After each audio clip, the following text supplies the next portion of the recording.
Good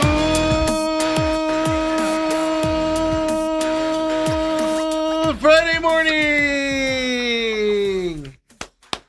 We made it, Steve. Second Friday in a row after our Sunday schedule or our summer schedule. I should say, look, I'm messing up right off the bat here, Dale. Yeah, but your good morning was right on point. Just excited today, folks. Yeah. Book your Super Bowl tickets now. And I'm your humble host, Stephen McCollum, and he's never seen a quarterback play as well as he did yesterday, and he played with a guy named Troy Aikman for all those years. And three-time Super Bowl champion, 17 years in the NFL as well. Dale Hellestrae, everybody. Good morning, Stephen. Forget about the helicopter trip to Royal Rumble. Yeah. Helicopter trip to L.A. for the Super Bowl. Are we canceling the Royal Rumble? Because we can't. I can't do both. I'm just throwing all our funds towards the Super Bowl. Yeah, we're going to need those for those tickets. Yeah. Front and center, media row. How you doing today, Dale? I'm doing pretty good. I'm a lot happier than I thought I would be. But again, and I know we'll get into it, but again, just as you get the Valley, we can't have nice things. You get the Cardinals. You watch that show. Oh, sorry about that. You watch that show, and super pumped, super excited. We'll get into that. Yep. But then you get a mix in of the Diamondbacks. And you get a mix in of the Suns. I didn't even pay attention to the Diamondbacks. I saw the score, and I was like, all right, I'm on this Cardinal high right now. Yes, and I'm not going to let anybody bring me down. But again, it's one step forward. Now it's two steps back. Yeah. But, hey, great game last night for the Arizona Cardinals. I was going in with, okay, you guys know this. They drafted him. I came in on that Monday morning, and I was like, look, folks, this kid needs a shot. We need to see what this kid can do. His pedigree in college is unmatched. He's done nothing but play in big games. Dale, he was in the SEC for, a bunch of years at Georgia. Yeah, he was a backup for a couple championships. But I'm sorry, that's just a learning process. He's cool as can be. You saw it last night. I came away impressed. And you're looking at a guy that already thinks this guy should get a very good chance. If they start off 1-5, 0-6, I don't care. This kid should be starting. Let's see what he can do. That's my thought process. I'm so high on this kid because I want to see what he can do. I'm not saying he's taking us to a Super Bowl. I'm not saying he's solving the problems. You're going to win 13 games this year with him. I'm not saying that. I'm saying we know what we have at Jacoby Brissett and Gardner Minshew. And Dale, during that game last night, was like, this kid might be better than I thought. As I told you yesterday, when you said, well, what are you looking for? I was looking for the play to come into the huddle, the play to be called, break in the huddle, looking like you played football before. And they did that on steroids. I can't even get it. We can get so far into the weeds if we want to on this. We have a head coach here, folks. Yeah. As opposed to Gannon and his nonsense, Cliff Kingsbury and his nonsense. I mean, he's on that sideline. Some of those play calls, he's like, hey, Carson Beck, see if you can complete this pass. Yeah. And Carson's like, okay, no problem, coach. Carson Beck, end of the first quarter, he's walking to the other end, smiling on the field. He was like, they did this video shoot. They did the shot when he'd walking up to the huddle, like on his second drive, I think maybe it was his first drive, and he's walking out, breaks the huddle, and he's walking up to the line. He's doing something veterans do, Dale. He's literally looking at the defense, eyes focused, not a question in his eye what play's about to rerun. He stopped, he went under center, pulled his arms back out, looked around, did a couple things, went back under center again, took the snap. I'm like, this isn't a rookie out here, folks. He was throwing it into windows that veteran quarterbacks struggle to throw it in. The greats do it consistently. Other ones, hit or miss. And last night, he was just throwing them in there. Now, it's a secondary that, not the starters. I get all that stuff. I don't care who you are. He was out there playing with Miami again or Georgia yesterday. He was just like, let's go. It's like he's been in this system for 10 years. That's what it looked like in my eyes. And then the coaching staff, the plays that are going in there, the way he handles the situation. He's smiling on the sideline. He's not the statue that Gannon was, just crossed arms the whole time. Only time he showed emotion is DeMarcado when he fumbled that ball in the end zone. Other than that, he just stood there. We dubbed him the statue around here. LaFleur's up and down the sideline. He's talking. The camera, unfortunately, went to him like 3 times when he's throwing F-bombs at somebody, which was beautiful to see. Dale, it was just all around excitement for a team that's going to win 3 games. I couldn't be more impressed with the product they put on the field. Talking about the Cardinals last night. I'm taking the over. I already put the money down. I had 3.5. I know you did, yeah. but I'd say double that. Go from $5 to $10, Steve. I could also tell you a lot of people are doing it because I looked yesterday with Lou. It's a negative number now. When I took it, it was a plus number. Yeah. Now it's like negative. I think it was negative 150 yesterday on DraftKings.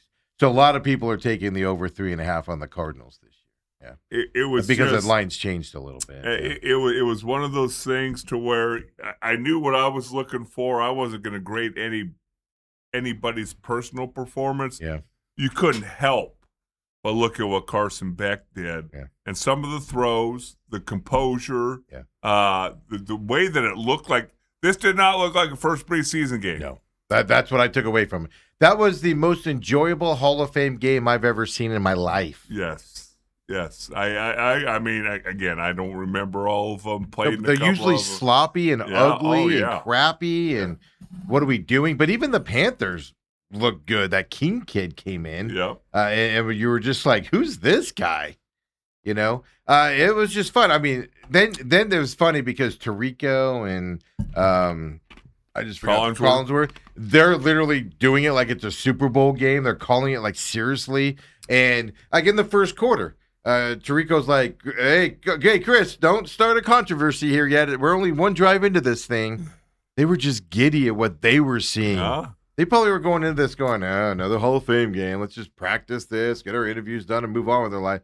They were even like, what is happening out there? Yes. It just felt different. That's all I'm going to say. It felt different, which refreshingly different. Coming off of what we dealt with the statue the last 3 years. Oh, my God, it's a breath of fresh air. I mean, I put our head coach up against all the other head coaches as far as good looking. Yeah, I think he's right in the top 5. I think it was Autumn. Somebody said, I think it was Autumn, but somebody was like, yeah, Carson Beck, what is he, 12? And then they go to LaFleur and he looks younger than Carson Beck does. I mean, just as an overview, I mean, like I said, I'm having fun with it on the Super Bowl talk and stuff like that. But if that doesn't tell you about preparation that this team is going into it, they suffered with preparation the last several years under Gannon. This team came into that game last night prepared.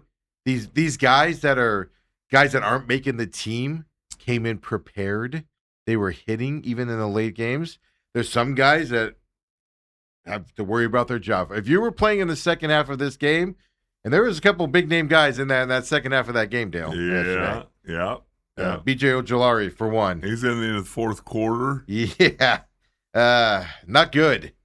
Get on tape, kid, because he's been injury prone his whole career. If you don't know his history, very, very injury prone throughout the years that he's been with the Cardinals, right, and stuff like that. But even then, oh my God, what was it? It's either 93 or 95. That's a big son of a gun. The nose tackle.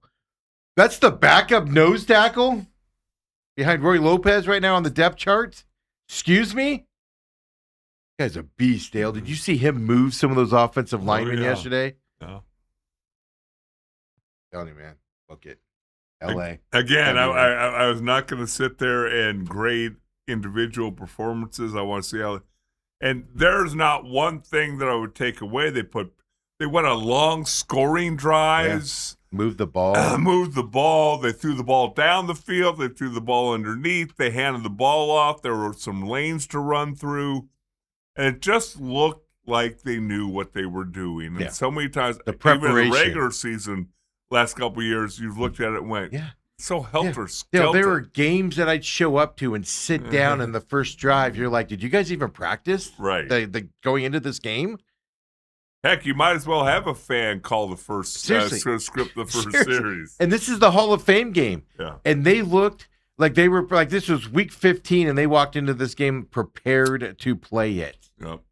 And you don't see that in these types of games. Watch a lot of NFL preseason football here coming up for the rest of the team, especially third and fourth quarter. A lot of snoppiness, a lot of not paying.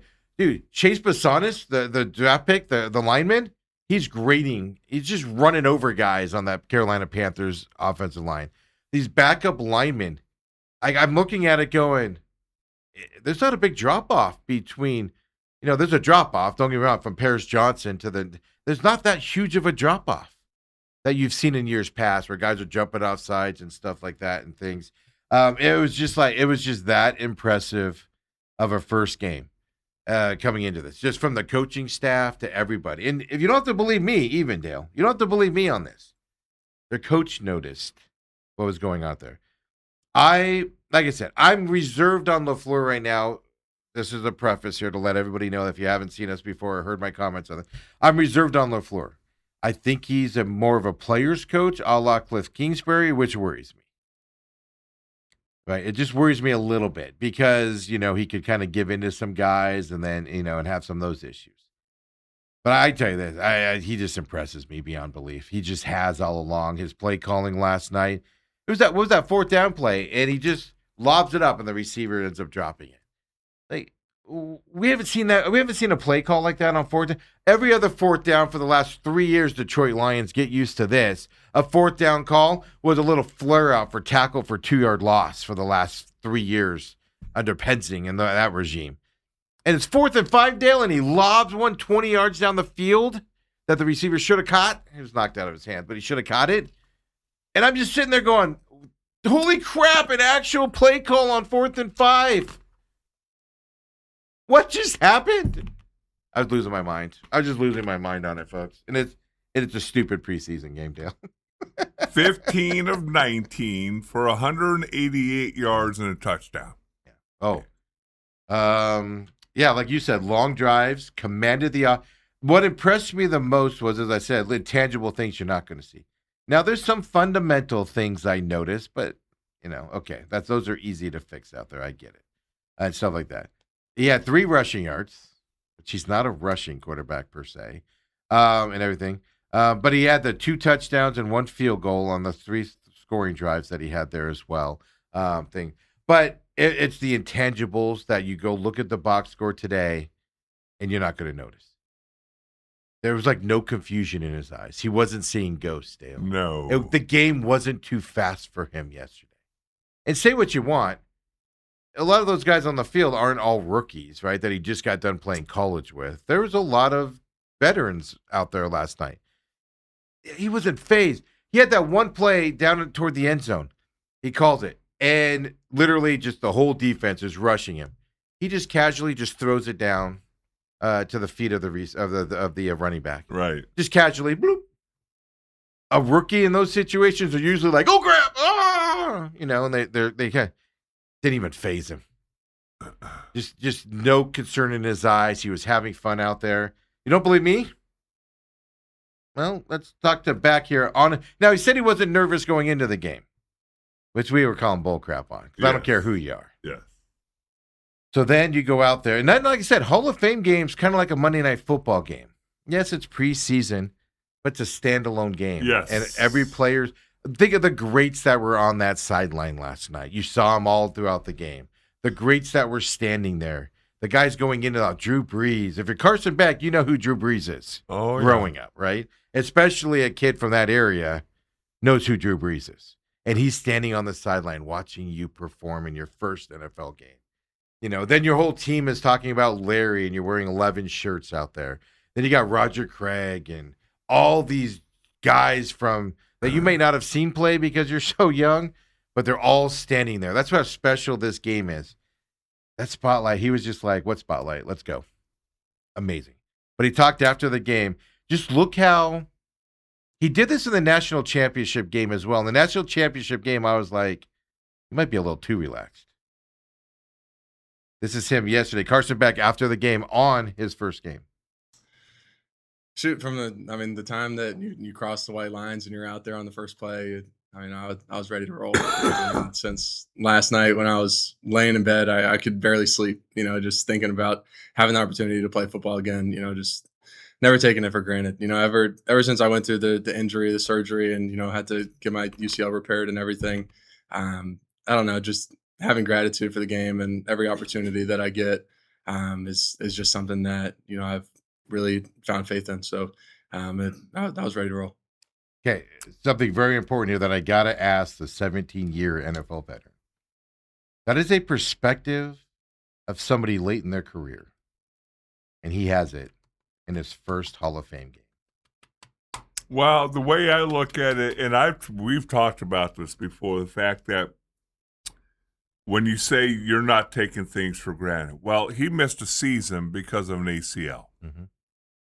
He changed his whole attitude after that, too. And once because again, if you just play 4 years of high school football and you played Pee Wee and then you go into college, you play 4 years of college, you play 10 years in a row of football. Mm-hmm. You just kind of take it for granted. Yeah, okay, it's August, time to start playing football. That's what you do, right? I do it. But you get it taken away from you against your will. Injury, I'm talking about specifically. And a lot of times what it does is it refocuses you. It allows you to remember just how much fun this game is, just how important it is to you, and you understand every moment might be your last, and I'm going to enjoy the heck out of this. But you don't see it in young kids. They might have it, but they don't say it in a press conference after a game of their first start when they play that well. I was racking my brain last night thinking of first-time press conferences of quarterbacks specifically. Well, you told me he's 32, so he's not talking like he's a rookie quarterback. He's not 32. 26, 27, and again, I get such a kick out of all that. He's a medical doctor. He was in school for so long. I mean, I argue with people, not argue, but disagree with people, and we'll have conversations. These people go, well, you can't bring up the 25-year-old pitcher because he's 25. Yeah, exactly. He's too old. I said, I've always said this, it's okay, 26-year-old quarterback. If he gives you 6 or 7 good years, I don't care that you're not going to. If these people go, no, I want a 10 to 15-year career out of my quarterback. Dale, it's like the NFL or the NBA, man, where they won't draft a kid who's 22 years old. He's old. But they'll draft an 18-year-old that can't even wipe his own nose yet, and you have no idea what kind of player he's going to be, but you know what the 22-year-old is going to be good. Yes. And they won't draft that kid because, he's too old. Yeah. You see it all the time. It's just, you just sit here and you watch this kid. You saw his mannerisms on the field getting outside the game, and it's just, like, I just wonder if LaFleur was like, all right, let's throw another difficult play at him and see what he does. Let's just do this. Let's see what he does. And he handled his first drop. It was in a tight window. The receiver should have caught it, but the defender did a good job of knocking it down. But I'm like, rookies who throw those passes are rookies that have a lot of interceptions. He put that ball where only the defender can knock it down, where only his receiver can get it, or it's going to be incomplete. It's just, there's a level there. And I put it out after the game yesterday, and I've talked about it since they've drafted him, and my thing on Carson Beck. And like I said, I'm not saying you should start the season over Brissett. I'm saying when the season goes south, you got to see him out. And I can tell you this, fans are going to be clamoring for Beck now. Okay, well, why can't you say if the season goes Because we all know what's going to happen. We all know how it's going to start. Steve, let us dream for a day. If Carson Beck starts still, we can dream all we want. No, I'd rather dream about it for a little bit than be hit in the face with it. But I think last night showed you all. But you got to remember something. Most Fernandez with the Raiders had a really good college career, and then last year in Indiana stepped it up to another level, stratosphere level. But not a dominant. Carson Beck was going to championship games as a backup. Then he played in championship games. Then he goes to Miami, one pass away from winning the Natty, right? And it's a turnover, so he loses it. Stuff to that effect. This kid, you could just see it. This kid was like, Just another game. Let's go. We talked about it with the World Cup, with the U.S. team against Belgium. Belgium was like, just another big game. We do these all the time because their players are all on top-level teams. And the U.S. was like, woo, spotlight bright, spotlight bright. And that's what also amazed me about the game last night. Defense was spotty at times, and things to that. But overall on this team, that spotlight was not big for anybody out there. They came in prepared, and that's what just stuck with me. Yep. They came in prepared and the whole thing to play. You can come in prepared, but there can still be choppiness. The play. Hold on. It took an extra 2 seconds to get the play in. Now it takes 2 seconds to call it. Now all of a sudden you're up against the clock. Or you're having to, you're lined up on the wrong side. Like I said yesterday, you're going to see sometimes where the receivers are going to run a wrong route or something or something. Now, like I said, I get with you. I didn't chart the game. I didn't watch it intensely like that. I was more like in the feel of it and seeing just what I could see. I didn't see any of that stuff. Nothing stood out where I was like, man, he's not on the same page with that guy. Right. Not at all. Then the receivers are doing out routes, running open down the field. That first one, that long one there to that receiver, I forget who it was off the top of my head right now. Dale, how many people overthrow that ball because they get excited that he's so wide open? Right. He put it in stride with the guy. And he took a big hit on top. He put the ball where he could catch it, lean down, and absorb the hit and put a kind of a hit on him. He wasn't being affected by it, right? I went back to Matt Leinart in that day where Matt Leinart was terrible at protecting receivers. He would just throw it and then they get lit up. Larry got lit up one time in a preseason game because of it. Carson Beck threw that ball to where his receiver could catch it, prepare for the hit, and even lay a little bit of a lick before he gets laid out. It's just the team, the coaching staff, and it's either, Dale, this is what we got to figure out. It's either we've been deprived from good things for the last 3 years with the statue and that regime, and so we're just floored that it's normal again, or there's something special brewing here in the first season. And if I'm sitting here just looking at it, I was shocked at how smooth everything looked. Again, the right guard, left guard, right tackle might have gotten beat a few times, and there's some concerns here and there. But it looked like they were running lanes. It looked like they were a pocket most all the time. Yeah. When there was a little bit of pressure, it looked like he could step around a little bit. Well, that's what I said. I think it was like in the second quarter. I go, Carson Beck's had a clean pocket today, which regular season they're going to be blitzing more and stuff like I said. You got to take this in stride here. But for game one, Hall of Fame game, better than expected. Absolutely. And unbelievable to see it. I loved it 100%. Don't believe me on Carson Beck? I can only tell you guys so much. I was coming in and out the draft. I told you about Carson Beck.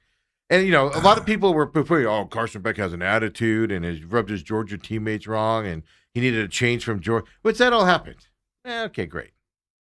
But I'm like, that's what people focus on. I even saw one clown last night complaining about his fake handoffs there for the holy cow, I just forgot it. Where you go back and you fake play the handoff, action? Play action. Thank you. I saw one clown last night. Oh, look at that! This isn't gonna fool a pro linebacker out there. That's what you have to nitpick on this kid. Yeah, Seriously, you're going to that level nitpicking right now. Seriously, and also. A lot of quarterbacks hand the ball off, fake the handoff that way, folks. Not all of them sell it like the greats. Some of the greats have done over the years, like Brett Favre and stuff like that. But that's how perfect it was going into it. It was so much fun. But you don't want to believe me? Here's LaFleur on Beck and his expectations. Good, but not surprised. It's the same guy that I felt like you saw watching the tape. Didn't watch a lot of them, I would say, live on Saturdays by any means, because I don't watch a ton of college football in the moment. But he's been in so many big moments. This was a really cool environment. I'm glad that we got to play in this, and you never know if you're ever going to be able to play in one of these again. So, albeit a preseason game, it doesn't count in the win-loss. But it was a cool environment, and for him to just kind of, hey, it's just another game, and that's the way he took it, and he's been in big ones, and I think that's just kind of how his mindset works. Well, and he's going to learn very quickly that Tylenol PM works the night before. Especially when you have to sit around all day. Doesn't that make you groggy the next day, though, when you wake up? No, you can take a shower, you're ready to go. But I mean, even the coach right there says what I say about Carson Beck. It's just another game for him. He's been in these moments. Now, like I said, if he was starting week 1, I don't expect it to go that well. NFL defenses, starting defenses are completely different from what you see last night. But what I saw last night was not just Carson Beck, better than I thought he would be, and I thought he'd be good. The whole team as a whole. We saw structure to a team. We saw enthusiasm with the team. We saw guys loving to play the game of football last night. We haven't seen that lately around here. Looked like they were having fun. Looked like they liked each other. They were smiling out there. Yeah. I saw Bisanis literally took this dude out on the defensive line. The rookie. Just took this dude out. Literally. Another offensive lineman walked over to him and was like, "Good job, kid." Yeah, and then walked. And I was like, we've never seen that before. Carson Beck's one of the running backs. I can't remember how exactly it went down, but one of the running backs ran a play, and I think he missed his hole. He stood up. Carson Beck had a little conversation with him before they went in the huddle. As a first game as a rookie, he goes, "Hey, kid." Now, and granted, it's not James Conner, it's not Algier, it's not those guys. But he literally has a conversation with the kid, and he taps him on the helmet afterwards, and they go in the huddle and do the play call. Yeah. What? It just shows you, and then just the play calls. I can't. The 4th down play call, Dale. I couldn't. I was running around I was just running around my house. Did they just throw it deep on 4th and 5? It wasn't a 3-yard loss. Detroit enjoyed that part of your offense this year. So anyway, that was my evening last night. That was so much fun. And again, super, super, super surprised and excited about it. But then it'll always be, then you come back to reality a little bit. Hey, we could be coming in here and they could have had 15 penalties and 3 false starts and 2 delay games. And then it's not going to go this well every game. No. And it always goes back to, I was telling the story because I went and watched the game with 3 or 4 buddies since I was invited down to the East Valley. Thanks for the invite. I decided to go watch with some friends who actually asked me. So we could have driven over there. And I was talking. I remember distinctly Troy saying in 1989, the year they won 1 game, and it wasn't until like the second to last game of the season. And he had like 300 sacks that year. They went undefeated in the preseason. Yeah. And, they played to win because nobody knew. Jimmy and his staff, and they played to win. And they were set the tone, Dale. And Troy remembered talking about it and going, "Hey, we thought we had this thing licked." Yeah. And then we played New Orleans in the first first regular season game of the year, and they weren't very good. Yeah. And they beat us 21-0. But 28-0. But I'm willing to bet you if you go back to the Cowboys preseason series and stuff like that, a lot of mistakes, a lot of that type of stuff was happening out there. Like I said, it's just the feel good. And like I said, I have no expectation. If they go 4-0 in the preseason, I'm just going to have fun with the Super Bowl, run and stuff like that and things. But like you said, it's like my NBA Summer League thing. You better go and look good in the Summer League because you're playing against guys you should be better against. And if you're struggling in the Summer League, same thing last night, same thing going into here. And look, the Panthers, I'm not going to lie to you, Panthers looked good last night for a first game for them as well. And, for the backups and stuff like that. And I'll be watching a lot of preseason football. It's going to be rare that we see what we saw last night from these other teams. Right. Whether they don't take it seriously, they're just not as focused out there, stuff to that effect. It's going to be interesting to see as we go on there. And they have the Raiders next in Vegas. Yeah, we'll break that down coming up. Yeah, we got a whole week to. But seriously, this is what I'm worried about. Last year, right? They lost 3 games with last second scoring at the end of the game. What happened last night? Oh, right off the bat, Dale. Whatever. Right off the bat, last second loss. Here we go. Here comes the problem. Also, I got to give this Slovis look good too. He ain't making the team, but local Yeah, he was kid. 9 to 10. Yeah, local kid. Yeah. And if you don't know, he went to high school here. Went to like 17 different colleges, including USC at one point. Desert and Mountain everything. High School. Yeah, he didn't look bad yesterday out there as well. But I mean, there's no spot for him. But yeah, so I don't know. That was fun last night. Even Ann said she chimed in on the YouTube chat out there and says I loved the energy. That's why I'm like, that's what I was trying to figure out. Did it stand out because we looked like we knew what we were doing last night, meeting the Cardinals, compared to the Gannon years of the statue? And just the constant, I would have made that play call 17 times. Every time out there, I'd make that same play call. But it wasn't a good play call. LaFleur last night, on that play I was talking about, where he took the snap and like the whole defense was in his face and he just calmly laid it at the running back's feet. He goes, I made a bad play call right there. And look how he handled it. Right. You know, and LaFleur's willing to go to the microphone and say, okay, I messed up on this. I messed up on this. And take responsibility for it. And we sat there with Gannon every last year going, he was like, I would have done that. I do that every time. I do that every time. Really? You throw a game-losing interception on a terrible play every time? Good luck, Green Bay. Good luck, Green Bay, with him on top of it as well. Robert says they actually look like an NFL team. Yeah. That's what I took away from it, too. Tirico and Collinsworth. You see a lot of high-powered, really good football teams. We're just like, this is fun. Mm-hmm. And you know going into that, Dale, they were like,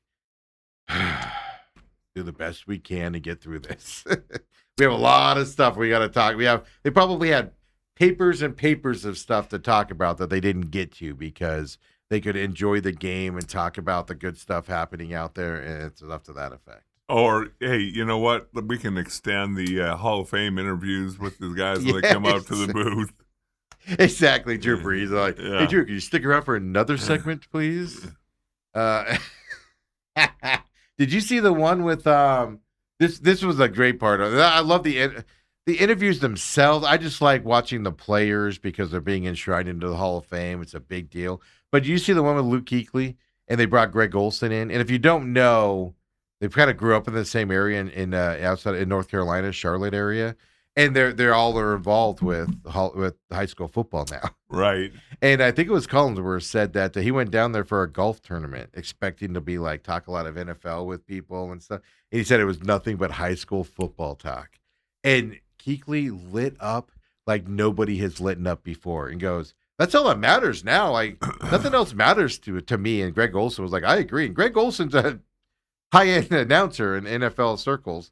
And he was like, yeah, I agree, man. And the high school football now, and it was just so great to see them light up on that high school football side of it, and not get kind of caught up in the NFL and the college stuff, that they're just like, no, we're having so much fun with this high school side of it and taking that seriously and running that stuff. I thought that was a fantastic part of the interview as well out there. So. Well, the first thing I noticed about Luke Kuechly is he looked like he's about 185 pounds and a head that is on a 250 pounder. Dale, he looks tiny. Yeah. I mean, he was always short, but he was big. He was a big dude when he was playing. He obviously isn't lifting like he used to. He's very slimmed down. But Dale, he put his hand up at one point, and it was like the whole size of his head. Like Autumn was like, his hand is the size of his head, bigger than his head. I'm like, yeah, welcome to NFL line. I don't think people realize unless you get close to them. Like even when I'm at the stadium, you see them out there and they're just big. But I don't think people realize NFL linebackers are like, I call them the beast of the field. They're like linemen and defensive linemen. They're tall and they're big, but they're big in different ways. A linebacker is like the man's man. Like just stacked, solid muscle. Because they're just laying people out. They're having to run all over the field. They're like in the best. I've just always had that view of linebackers. They'll probably disagree. I always saw his offense. Yeah, see, I knew he was going to say that. Yeah. Yeah. But it's just like what, and to see him, and they did his video package on the field. And they had that close up, and he laid some dude out. Oh yeah, And like it didn't even look like he hit him though, Dale. He was just running. And he's just like bloop, the guy went flying across the So those are the best ones, Steve, because guess what? You don't even feel it. I didn't even look like he was trying. It just looked like you wrecked the other guy's life for a minute. Seriously, I don't know who it was because they didn't show up, but that guy just went, and that guy had momentum too, and he just went backwards quickly, and it was just like it didn't even look like he was hitting him, man. Well, I told my buddies I was with, I said, see that right there. His head is too big for his body. And I said, that's what I'm toying with right now. I can't lose any more weight. I got a 300-pound head. Yeah. Well, yeah. He looked like he could still play some position out there. What, kicker? Yeah, Come on. It's a position. No, that's what cracks me up, man. Like, and all he's doing is not lifting as heavy weights and stuff like that. Not eating as much. Yeah, and it's just like, my dear God, you just like the Hulk, man. You just slim down to that. Autumn says, can confirm that was the happiest I've ever seen Steve watching a preseason game. Yeah. Seriously. It was just an enjoyment. Just an enjoyment that we have a coaching staff, folks. We have a professional coaching staff and not a statue. Certainly looked like everything was in place. Yeah, it was amazing. Now, Nathaniel Hackett, we're gonna be singing his praises coming up here. Well, I also heard them talking that obviously you got Matt Schaub as the quarterback coach. Yeah. Knows what he's doing. You got the head coach who's an offensive coordinator too. Yeah.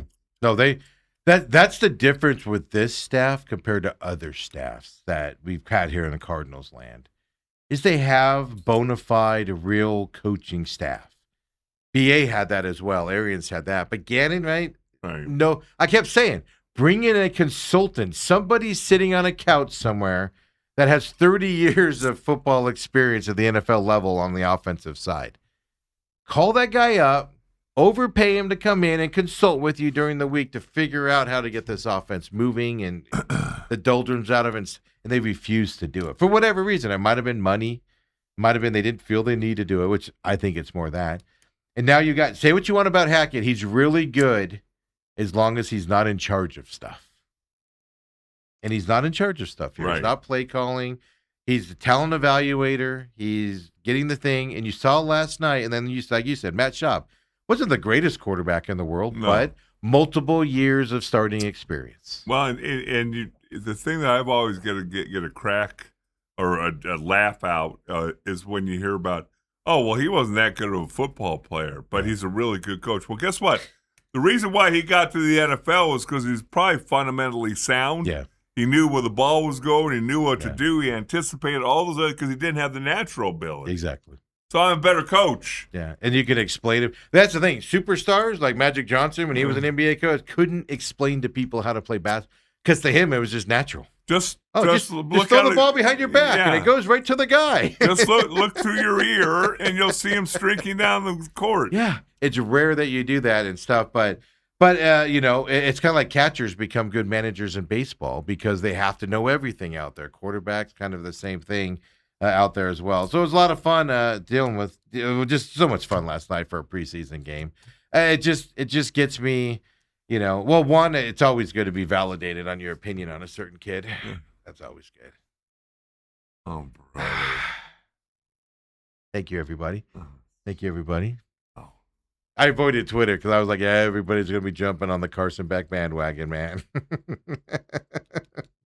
I was like, it's getting crowded. I didn't even go to Twitter last night during it because I was like, I don't want to see it all. Ann says, hopefully these trips to Glendale this season are more pleasant than the last few. That's the problem. I can handle, I will still think it's worthwhile, Dale, to get in my car, fight the traffic, get to Glendale, fight the traffic home, even if the Cardinals lose, if they're in it and they're fighting and they're playing hard. Right. Because I still get to see the other team. I still get to see players I want to see. Where I found I can't stand it, and the Cardinals have taught me this lesson, is when you're going to a game and you're down 21-0 and 5 minutes into the game and you've had no effort. Then it's not worth getting in your car and driving across town and seeing them play. I think, even though they lose a lot, I think they're going to be competitive. Competitive meaning effort, and they're not going to quit on this coach. I've said it on this program already. That's why I think they're going to go over 3.5. The end of the year, they're not quitting. They could be 0-11 at one point, and I still think they'll get over 3.5 because their schedule goes up against the Jets, the Raiders, and those types of teams, and they're not going to quit on their coach. They have 5 of the last 6 games at home. Yeah, they're on the road, freaking 6 of the first 9 or something like that. Like, hey, Dale, I don't know. Maybe you could tell us. Is winning on the road easy in the NFL? No. Yeah, and they're on the road against playoff quality teams, except for the Giants and Cowboys. Did you catch that? Robert says, but Megamind had the whole thing under control. Well, now he's in Detroit. I'm really forward to see that happen there as well. So Ethan says if Beck can do that his whole career, he might be in the Hall of Fame. Look at that. Ethan's already putting him in the Hall of Fame. Boy, oh boy, that drive in this morning with the McCollums must have just been floating. Oh, it was. I don't even think we touched the road. No, just floating along I-60 or whatever. US 60. We're just, we're all waving at everybody. Hey, folks, have a good day. Hey, folks. Hey, you're number 1, too. Come on back, folks. It's the main event.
And we're back here, of course, leading with the story of the day. Book your Cardinals Super Bowl tickets. Oh, Steven. People are going to, later on the season, they're going to be like, I thought you said he was going to the Super Bowl. Obviously, you're not getting the joke there, folks, on my part. Having some fun with it there, but just... Well, you and your twin, Steve Keim, comes out and says that he would start Carson Beck. And I don't agree with that. I've said it all along. Jacoby Brissett last year, and you can go, he only had 1 win. I get it. But he moved the offense last year on an offense that wouldn't move, with a receiver that wasn't very good last year, Marvin Harrison Jr. You're coming in this year with a new offense, new set. Jacoby Brissett should be your starter, and he should have a chance to win some games to begin the season. He's earned that right, I believe so. Now, if he doesn't win the games, Carson Beck the rest of the way. End of story. But I do believe Brissett should get the start. He's your best chance to win games early. I'm sorry, Carson. As much as I love Carson Beck, against that Week 2 Seattle here in Phoenix, I'm sorry. Your best bet to win that game or be competitive is Brissett in that game. Right.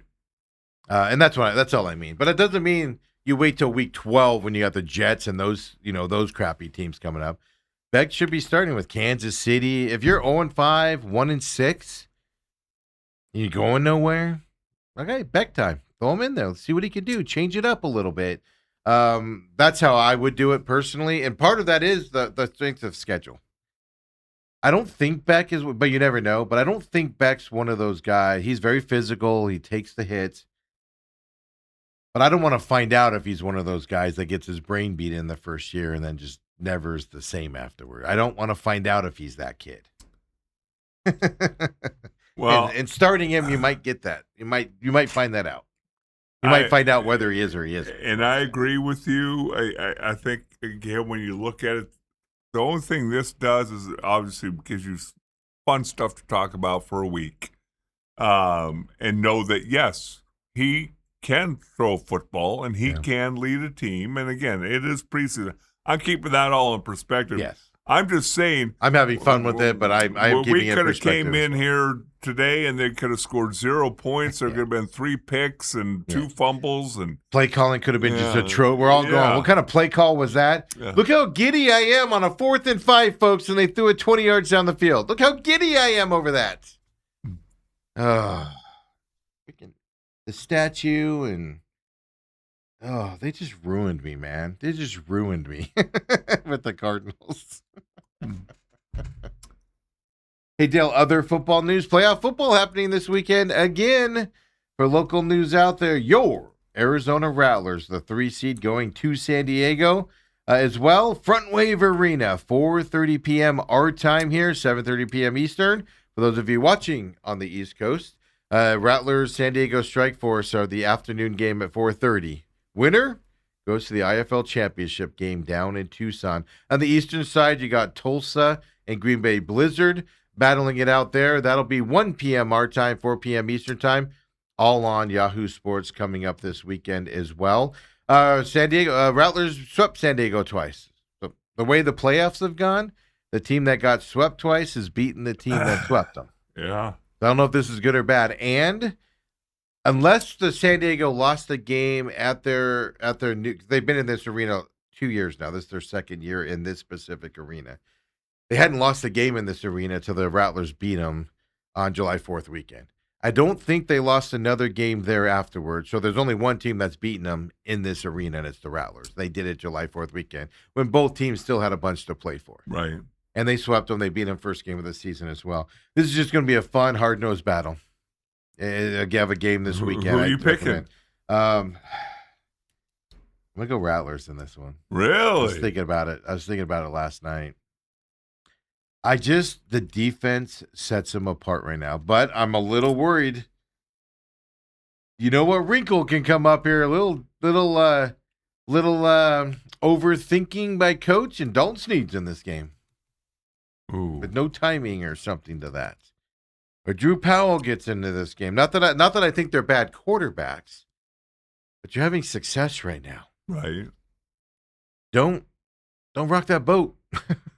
Keep it going. Now, Myler goes out there and has 3 interceptions, and you're down by 25. That's a different story. But there's nothing that gives you that indication. No, not at all. But so, Coach Guy's a phenomenal coach, man. But he, mainly in the regular season, but he does have a tendency to overthink things and thinks he's smarter than everybody else. And it can backfire on you. That worries me about this. I do think the Rattlers are going to be in the championship game. That defense just sets apart from everything else. And the quarterback for San Diego, the big dude, Davis, big dude. You know, he doesn't run very often, and if he does, it's the 1 yard to get into the end zone on a 1 yard play. He doesn't run very much, so your defense is going to be able to hone in a little bit more with passing routes and things to that effect. And they got best defense in the league, so it's going to be fun to watch. I think it'll be Green Bay, Arizona in the championship game. If I was a betting man, I'm not going to bet on it, but if I was a betting man, I'd say that. The other reason I want to bring that up is because, Dale, we have the official first team Rattlers here, first team IFL guys on this. Okay. I told you Arlen Bruce IV.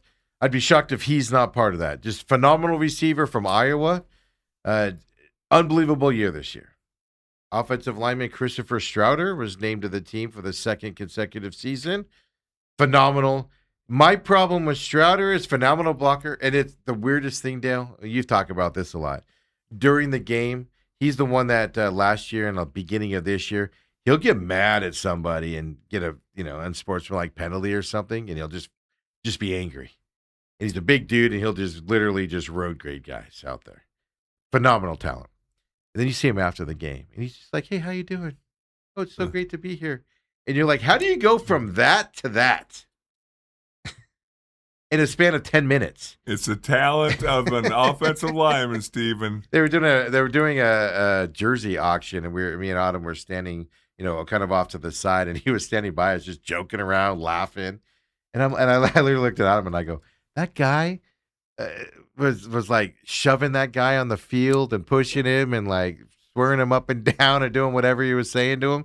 Just royally pissed off to the point where like I was scared for the other guy. Now he's just Mr. Happy-go-lucky out there. It's pretty funny to watch, but for him. But he did get the first team as well. Arlen Bruce, of course, his, it's his second year in the league. It's the first with the Rattlers. I don't know what team let him go last year, but mistake there. He's just unbelievable. Short. He loves contact coming from Iowa. I asked him that early in the year. We had a chance to interview him. And I asked him early in the year, and I was like, man, when you catch the ball, he goes, oh, I came from Iowa. We look for contact. And I was like, you got like excited about it. And I was like, all right, man. It was great to see him as well. Then on the defensive side, McKee Sr. And Carl Decius both go on it as well. All rookie. They won an all rookie team earlier this year, and now their first team also for IFL for them as well. So that's really cool, being a rookie and being all IFL. Yeah, they're just interception machines. The Rattlers led the league in interceptions, and I think they led the league in interceptions as well. Meaning, individually, it was 1 and 2. That's how many. Right. There was a game where they had like 5 interceptions, and it was those two guys just trading them back and forth. It was an amazing thing to watch. Earlier this year, I think that was it's either San Antonio or New Mexico where they did that. It was just like because we were charting it, and Autumn does the interceptions and turnovers, and she's just like putting ones next to them. It's like what in the world just happened? So just give a shout out to them as well. Of course, Kevin Guy, 17 seasons as head coach. Western Conference Championship again. It's just when he retires, are they just going to rename the Western Conference Champions or the trophy the Kevin Guy Award? You would love that. Dale, here's the thing. I'm thinking about this. I might just hop in the car Sunday morning, drive to San Diego. We'll go to the game and then drive back. Because I don't know if I can watch that Yahoo Sports feed again. Well, just hire your driver. Have Ethan. I wonder if it's too late to get to email and get my press credentials there. But no, in all seriousness, I was thinking about that today where I'm like, this morning, I'm like, man, I don't know if I could sit through another announcer feed. The announcers were fine. Like I said, it's more of the gimmicks on the other side. I didn't like as well. The guy in the field. Yeah, that's what I'm talking about. Yeah, they had a guy on the sideline in the suit that was really good. He was professional and not a clown out there. Gonna be fun, Dale. I'm looking forward to this weekend. Playoff football coming up as well. Robert says on our YouTube chat, don't forget, 623-252-6670. We got the Torrey needs to go. Did you see this? Gambo came out. He's friends with Torrey. Keep this in mind.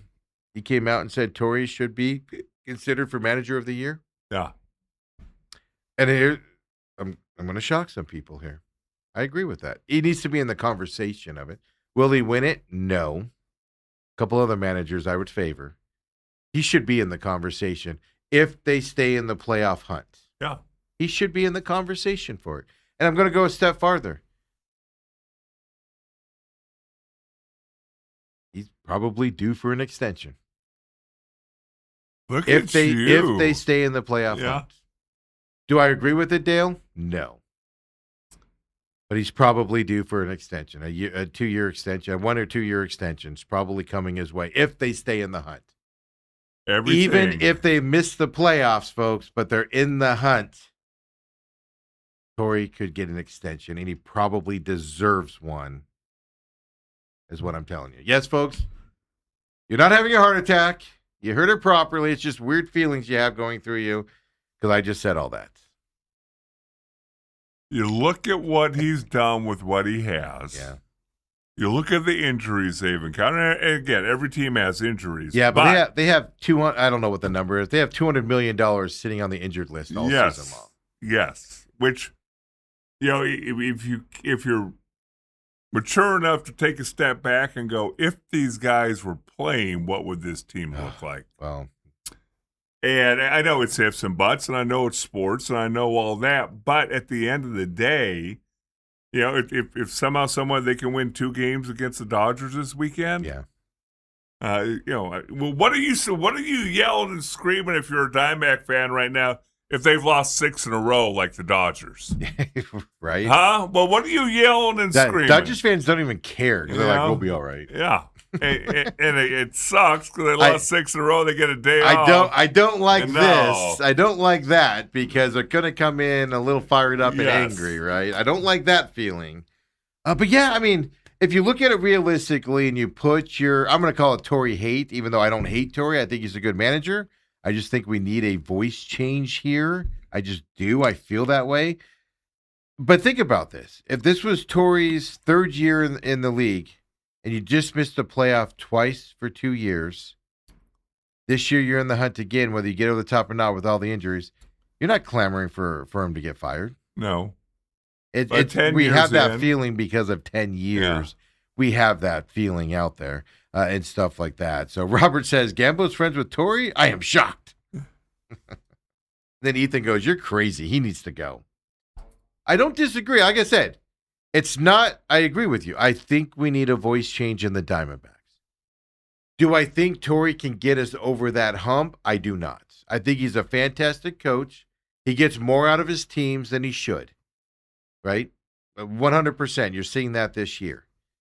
But I don't think he can get you. So the question is that I have, Dale, is you do a management change and you do a voice change, you upgrade that just a hair, does that get you over that hump with the talent you have? It could go south on you, but I don't think Torrey's the guy that can consistently get you into the playoffs and be World Series challengers every year. I think you need an improvement there for that to happen. Well, to me, what's fascinating is if you do start going down that line and going, hey, whether they fade off as the season goes along and you start thinking about, well, maybe it's time to make a change at manager. Yeah. GM as well. Do you also think about letting the GM go? Yeah. If they fade out of this playoff hunt, I said it yesterday with Lou. I told Lou, my opinion on the Diamondbacks right now, they better make the playoffs. They are in the catbird seat with 42 games left, 41 games left. They better be in the playoffs. And if they're not in the playoffs, they better be 1 game out going to the last game of the season and just lose out for some weird reason. If they go on a slide at all, clear them out. Absolutely clear them out. If you're 2, 3, 4 games out of the wild card at the end, nope, clear them out. Not good enough with this talent that you have on this team. There's too much talent on this team. Forget about the injured guys. There's too much talent out there. So, yeah, if they do a slide, Dale, absolutely. But if you're in the playoff hunt, changes the conversation. And I think they'll extend him if they stay in this hunt. Even if they miss it on the last day of the year, I think they're in the hunt, and they're going to hear that. Well, look what he did with all the talent, with all the injuries. That's what you're going to hear from him. Me personally, I think that's the way they'll go. Me personally, it's time for a voice change. And get somebody that can do what Torrey does, get more out of less, but also can push the buttons to get you over the top. I don't think Torrey's that guy that can get us over the top consistently. He can occasionally get you to the World Series if things fall in your way right and stuff like that. But this team's been good enough the last 3 years that we should be talking about a 4th playoff appearance this year. Well, the thing to me is, Fifth playoff. okay, so if you're looking at the manager, he's responsible for the product on the field and how the team plays and mental mistakes, things like that.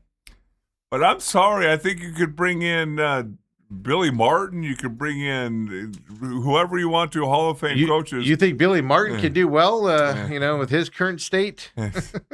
But when Perdomo, he's dead, folks. who was an all-star or MVP candidate last year, he's batting .242. Yep. Corbin Carroll, your lightning rod, your excitement, he gets on base, good things happen. He's getting better, but he's improving. But right now he's still hitting .245. He's been struggling for the last couple. And then if everybody keeps telling me he's your best player, Ketel Marte. He's batting 248. When he plays? When he doesn't need a rest? 248. On a big game? Yeah, well, when your three quote-unquote most important dudes are all batting under 250. Yeah. And yet you're still in the playoffs if they start today. He does more with less. Yeah. He does. But I think guys that can do more with less can only get you so far is what I'm getting at. Well, what happens when they get more? Better be World Series contenders. Yeah. I mean, if those guys are all hitting around 300. But Ann brings up the point that this is why I favor a voice change. It's because she brings this up. I noticed it, and Ann's talking about a different situation. I'll bring this up in a second. But what have I talked about on this program? Going into that Dodgers series before the All-Star break, Pavin Smith, they stick to him, they stick with him, they stick with him, they stick with him. Boom, DFA him. Zach Gallen, stick with him, stick with him. The week of his IL stint, oh, we know what Zach Gallen can do. We're sticking with him. Even Derek Hall's talking about how great we know Zach Gallen. They put him on the IL. This team goes and sweeps the Dodgers, comes out of the All-Star break and is on fire. It's a different vibe to the team. The team has a pep to their step now and stuff to that stuff, right? Kepler gets on this team. Struggles at the beginning, but he's woken up a little bit. Newt Barr, Ann brings this up. That last night on the broadcast for the Diamondbacks, they mentioned just how adding Newt Barr and even Kepler, there seems to be a little different of a vibe on this team. This team ebbs and flows with vibes and who's doing what. We've seen it a lot over the last 10 years. And they stick with guys because they trust them. They didn't do it with Sewald, thank God, this time. But they did it in 2023 where they kept sticking with him and stuck with him, stick with him. But they did it with Pavin Smith and Zach Gallen. You can put the vibe out there where you can stifle the locker room and put doubt into their minds and stuff to that effect. But that's changed. That has changed since the All-Star break, which is those two DFAs, adding a couple guys. There's a different pep to the step with this team right now that you didn't have before with making moves. Adding guys that are contributing, getting rid of guys that aren't. Just changed it. And that goes to that voice problem that I just can't get out of my head. Why did we have to keep dealing with remember last year with the third base coach? They stuck with him for 3 months too long before forcing to finally make the move. It's just, those things stifle you. You need I think if they make those decisions quicker, you got a team that can go over the top. And they refuse to make those changes sooner. And it stifles the team and puts us in these situations. And that's where I get frustrated. When you bring that kind of stuff up, then it begs the question in my mind, well, who's holding on to him too long? The GM. Is it? Well, is it all about? I'm just saying, who's making that final decision? Is it the reportedly GM? It's the GM. My feeling is it's the GM. Yeah. So I really believe that. So then, how can you blame Torrey for that? Well, you can't. But Torrey goes along with it. Throw a fit. Throw something. Yell something. It goes to my point of, Torrey doesn't like people on the mound acting out, and showing some emotion out there. He doesn't like that. Let him have some emotion. Let him show some emotion out there.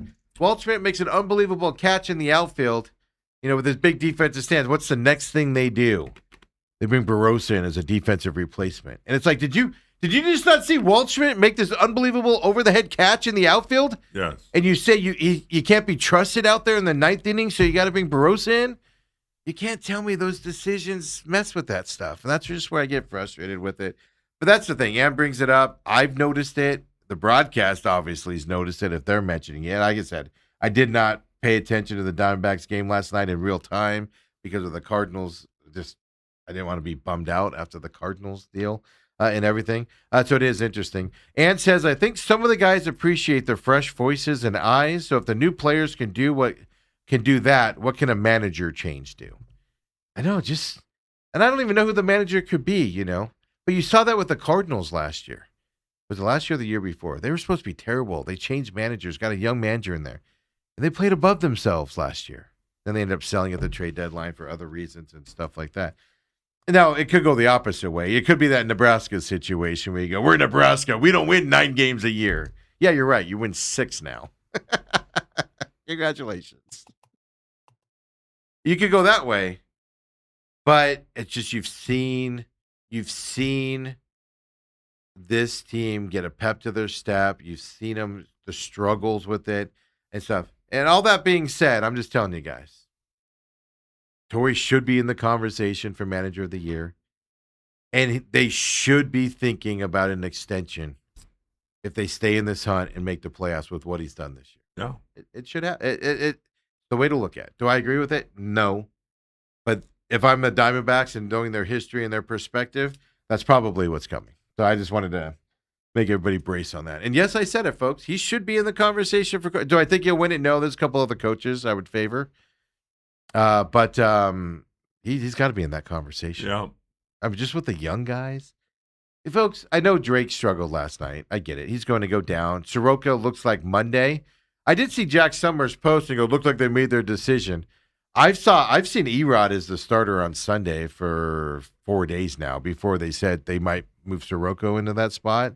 So I don't know if it is settled or if they're still talking about putting Soroka into that. But I would also, Soroka's coming back. I would also say pitch him against the Rockies, right? Dare I say this, and I don't mean it derogatory, easier batting lineup to come back to than the Dodgers on Sunday. You know what I'm saying? Except for the Dodgers are 0-6 their last 6 games. Yeah, Steve. they haven't been hitting at all either as Which well. Which means what? I'm telling you, man. Yeah. As soon as they lost to the Cubs on Wednesday, I went, oh crap. Take all their frustration out. And they said the 3 games are almost all sold out, and it's going to be at least half Dodgers. Yeah. Oh, yeah. Yeah, Dodgers fans. Yeah. Whatever. Wear your bulletproof vest and whatever stabbing gear you have to protect yourself, folks. I'm just telling you now. Second hour main event coming up next. Send that complaint to Dale Hellestrae, would you?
And we're back here, second hour main event here on this Friday. Appreciate you joining us. Don't forget, live on YouTube. TME Media AZ, of course. Catch us on demand later in the day if you can't watch us live.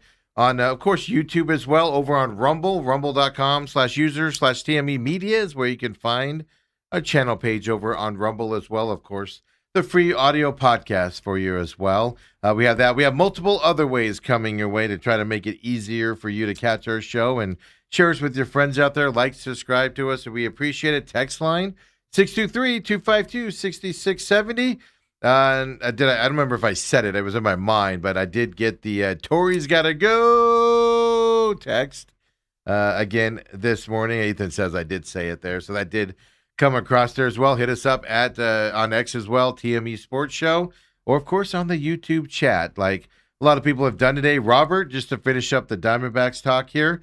Robert says, I think some of the guys, Robert says 725 wins and 747 losses over 10 years. What organization keeps this guy? He goes, need to bundle the GM also. Well, that's my whole thing. It's if you let go of Torrey but keep the general manager, what's changing? You're going to get another yes They're man. going to get a different voice, but same guys in the locker room. Yeah, you're going to get a guy. You're going to get a guy that's going to allow guys to sit out games and demand they sit out, and you're gonna have that type of stuff happening again as you move forward as well. It's just not sitting right with me with Hazen going alive and going, I didn't do my job at the trade deadline. Yeah, we know, Tiger. So why are you here? Yeah, but if you just said, we did everything we could, then you'd go, oh, Hazen's lying. Well, that's actually what he was saying at first, and he changed it when he went on that 98-7 hit, and he goes, I didn't do my job. And I was like, wow, that was a big change. Yeah, and then Robert says the Red Sox are a perfect example. And this is what I'm talking about, Dale, right here. They fired their manager in April. They now have won 26 out of 29. They're on fire. You could add the Phillies to that list.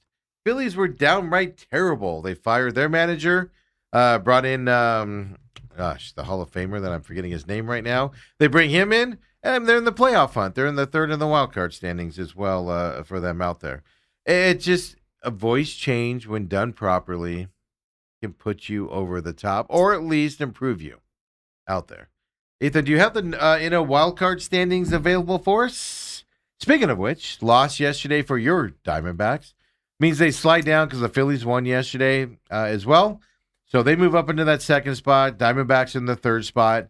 One game up on the Padres as they split that series. Now, again, you got Dodgers coming in this weekend, and then you kind of get back to an easy schedule with the Rockies and things before you have to face off with the Cubs. Cubs are just an unbelievable team, man. That's going to be an interesting series when that comes up here in a couple weeks. But again, Marlins 3 games out, and then it gets worse for the Cardinals, Reds, Pirates, Nationals. That's why I was so bold yesterday, and I've said it already today. The Diamondbacks, in my opinion, with the way everybody else is fading and how they're going to be adding people, Diamondbacks are in this hunt, and they should make the playoffs. That's my expectation as of now. I don't have any other expectation. Because it's between the Phillies, Diamondbacks, and Padres for the rest of the year. 3-team race, in my opinion. 3-team race for 2 playoff spots. Yep. And that is, of course, if these guys come back as they're scheduled to come back. It's amazing with Arizona Diamondbacks how many of these guys have hiccups. Injuries. Well, that's why Burns didn't come back till September. Yeah. But I'll even go a step farther, though. Even without guys coming back, this team, as it's constructed now, should make the playoffs. Now, adding those guys should solidify it some more as well. But that's my opinion. That's how my opinion's changed on the Diamondbacks this year. And I'll tell you guys right now, Torrey makes the playoffs. He's getting an extension, folks. So if you're one of those people that is diehard, Torrey must leave. There's no way he can come back. You got to hope they miss the playoffs. I'm just telling you now, folks. All right, so I got to bring this up. Give it to us. But where do you want to go now? Your girl, Autumn Frey, on Twitter. Autumn Fry, but okay. You say it how you want to say it. I jokingly say it Frey because it's spelled that way. Yeah. She gets so mad at me when I do that. That's why. Then spell it differently. That's why I giggled when you said that. Come on, Autumn. She didn't choose her ex-husband's name. Well, she could get rid of it. Yeah, that is true. Imagine working your whole life to become a Major League Baseball player only to be handed one of those hideous brown Padres jerseys to wear. I thought that was a funny call because I do think the Padres. I would love to root for the Padres. I can't because of their uniforms. I agree with her 100% on that. Yeah. But I pointed something out on my retweet response, Dale. Yeah, you did. What are the Padres named after, Dale? And then you put a picture up of a handsome, dashing young man acting like that's you. No. I was okay. I'm glad you noticed that. That wasn't my intention, though. My point was the brown robe. Yeah. So if you don't know, the Padres are named after Padres, the religious thing from the 1800s in California and stuff like that, who walked around in brown robes. So that's why their colors are brown. So I was just pointing out. I was being cryptic in my point out that they're brown because of that reason is what I was doing with my response. Right. But I agree. They're They're just ugly, ugly. Like even that brown hat with the gold SD on it, I can't stand it, man. I can't stand it. They're ugly uniforms, man. Then they do the white pants with the brown stripes down them. I hate everything about them. That's the only thing that kept me from being a Padres fan when I was a kid, to be honest with you. When you think about any team uniform that's main color is brown. Yeah. No, Cleveland? I wouldn't wear a Cleveland No. brown jersey or shirt or anything like that. They're ugly. They're ugly. It's brown and orange on top of it. That's kind of like, there's just some colors. Like I'm not a big orange person either. That's why I'm glad the Suns, even though they still have orange in their uniform, they moved away from orange being the prominent. I know they have the full orange uniform now and stuff like that. Orange and brown colors, I'm just not a fan of, Dale. Yeah, I agree with her on that. Yeah, but I was pointing out their namesake on why they have brown as their color. I didn't realize the guy was dashing. I'm glad you noticed that. I'm glad you compared the guy to me. You thought it was probably me in that photo. Glad you noticed that. Hey, give us a Brooke update real quick. She's back home for like yesterday. Brooke is back home. She's feeling better, kind of working her way back in. Still a little Sleeping a lot, groggy a lot. Yeah, still a little tired, but getting up and walking in the morning. How's the dog? It's much more normal, although she got along just fine with me. Dale's like, Didn't wake up at 5 o'clock in the morning when I was there. now she's up at 5. Oh yeah, it's Yapping? yeah, because Brooke gets up early Yeah. and they go for their walk and All right, but she's still recovering good then? yes, That's That's the important. I mean, you didn't care. You were out doing a bunch of shows yesterday and seeing everybody else and going out with your friends and not inviting me, which I could have easily gotten in my car and driven across town. not easily. You'd have bitched and moaned the whole time. My car was like charged enough to do it. The one day my car was charged enough to do it, get over there and everything. but it's getting back. Oh, no, I would have made it back too. And stuff like that. So I appreciate the invite, by the way. It was You're welcome. Good on that. You're welcome. What are you doing this weekend out of curiosity? Well, I kind of reserved it for WWE, but That was last weekend. oh. This isn't like James's wedding where you forgot about it. It has the wrong weekend. I talked to him yesterday again, so Yeah, good old James, he's a good guy from the radio station. He texted me and asked if I get some KUPD. Yeah, that's what he kept saying. He goes, I hear Dale on KUPD on Thursdays, and I texted him and said, give me some shirts. I'm like, wait, that's an option? I even know Holmberg. We ran into Holmberg. He was at Whataburger yesterday when me and Ethan, after we left, went to Really? went to Panda Express. Yeah, so he came by and saw it. So it was funny because I'm getting out of the car, and I have a backpack I carry. My wallet was in my backpack. So I'm like in the back seat, like digging through my bag, trying to find my wallet and everything. And I see like this car slowly driving up to the Whataburgers next to the Panda Express. And this car slowly driving up, and I just see out of the corner of my eye, like hands going like this. And like in my mind, I'm going, oh, crap. Well, am I going to be fighting here in a minute? Like, what's up with this? And then I hear John's voice. And I was like, oh, it's John. Hey, what are you doing?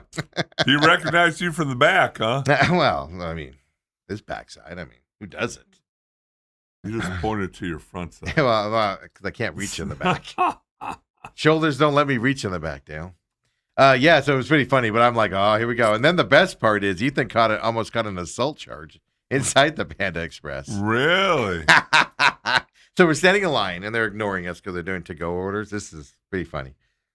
She's okay. The lady's okay. But Ethan, so I'm standing in line, and I'm looking at the person like this. Ethan's to my right, but he's looking towards me kind of this way. And so I'm looking this way at him, and he's talking, and he was like commenting on like what John was doing when he was pulling up, because that's how Ethan noticed him, was the waving of the arms or whatever, before I even saw him. But you don't slow roll up on somebody in a neighborhood that can be questionable. I'm just saying. That goes back to my drive-by days when I was a kid in Compton. But that's a story for another time. But anyway, so we're standing there, and Ethan's talking about John, and Ethan goes like this. Oh, John was going like this. Dude, he whacked this girl right in the face, this lady, No. as a kid. So, Dale, I'm looking at Ethan. I don't even see her. She comes out of nowhere. And as soon as Ethan goes like this, like, all I see is this lady go. No sound or anything? Nothing. Dude, she came out of no. I was looking directly, and I didn't even see her coming. I don't know if she just popped her head up and started walking or what happened. She came out of nowhere, but it's perfect timing. She just got her face. And so I'm like, are you okay? And Ethan's like, oh my God, are you okay? And she didn't speak English, but she like walks off. She's just holding her head. And then this little kid comes touting behind her to go to the table to eat. And I'm all like, oh my God, should we buy him lunch or something? Like in my mind, I'm like, oh my God. So then I realized, like, then she like just sits down and she stops grabbing. I don't know if she was faking it or what. But she stops grabbing her head and she was fine because I was watching her. But so we're standing there and like, because they're taking forever to get our order. And I look at Ethan and I go, they need to hurry this up because you're going to catch an assault charge when the police show up. We got to get out of here. He whacked her right in the face, man. Wow. She was just the perfect height where when he went like this, man, boom. I go, what's your sleeve hitter or your hand? He goes, my phone. And I was like, ooh, that's got to hurt. Oh. That's got to hurt. So that was our afternoon yesterday. Ethan almost caught in his. I'm pretty sure he's wanted. There's going to be a poster up at Panda Express at 44th or 32nd and Thomas or whatever that is. Wanted assaulter. Did John do Whataburger? Or did He did Whataburger. Yeah, I heard him talk about that this morning. Well, it was funny. Oh, he talked about Whataburger? Yeah. Yeah, it was weird because he's all like going to Cheap Panda, and I go, yeah. He goes, oh, I just went to Whataburger, and I go, okay. I'm not a Whataburger fan, and I go, okay. And then he goes, Panda's good, and I go, yeah, yeah, it is. Well, he's just trying to make conversation And then with you. Then we're just staring at each other. Yeah, that because that's all he said. Panda's good. Yeah. But what am I can't talk about what. Oh, I hate Whataburger. It sucks. You want me to go that route? Because I don't know it. I don't like the orange of Whataburger. That's why I will not eat there. It's orange. Disgusts me. Oh, you're so difficult. So you didn't say there was awkward conversation with me outside the Panda? No, your name wasn't. But I was caught off guard too because when somebody rolls up on you and starts talking to you and their hands are moving in the car, you don't. With your back turned, I didn't know what to expect when I turned around. I was kind of caught off guard. But yeah. So your kid's hitting innocent women. You're slow rolling, getting ready to fire at somebody. I'm about ready to grab my Glock. Tells you what a gun person I am. I was about to grab my Glock out of the back seat and be like, what do you want? That was our afternoon yesterday. This weekend, I got no plans this weekend, I don't think. Well, maybe you can go bail out your boy Ishbia. Help him out a little bit, Stevie. Ishbia's got his own problems. Huh? Ishbia is somebody I cannot help, Dale. Yeah? I am all for helping people and stuff like that. So, yeah, Ethan says, to be fair, she was my height, so it's probably blocked by me. Yeah, I'm telling you, folks, I was looking in that direction, and even I was shocked she was standing there when she got hit in the face. So it's probably it. She was behind him and came around the corner real quick. But it's so funny. What are we gonna do when Matt Ishbia goes broke? Is the bigger question here in this story.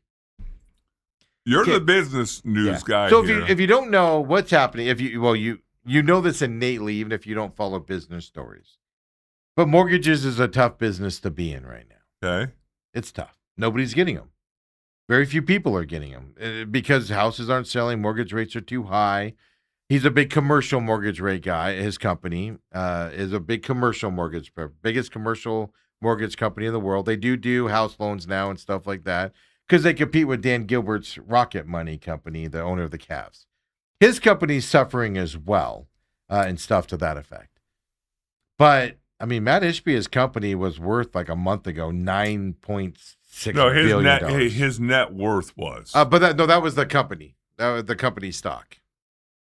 Is what that based on. Okay, so you could correct me if I'm wrong. Because what I heard, his net worth was about almost $10 billion. Do they use that as his net worth? Yeah. Okay. And then it went down to 5.8 or something. His stock is down a lot of money. Like his company is worth billions less than it was 2 months ago.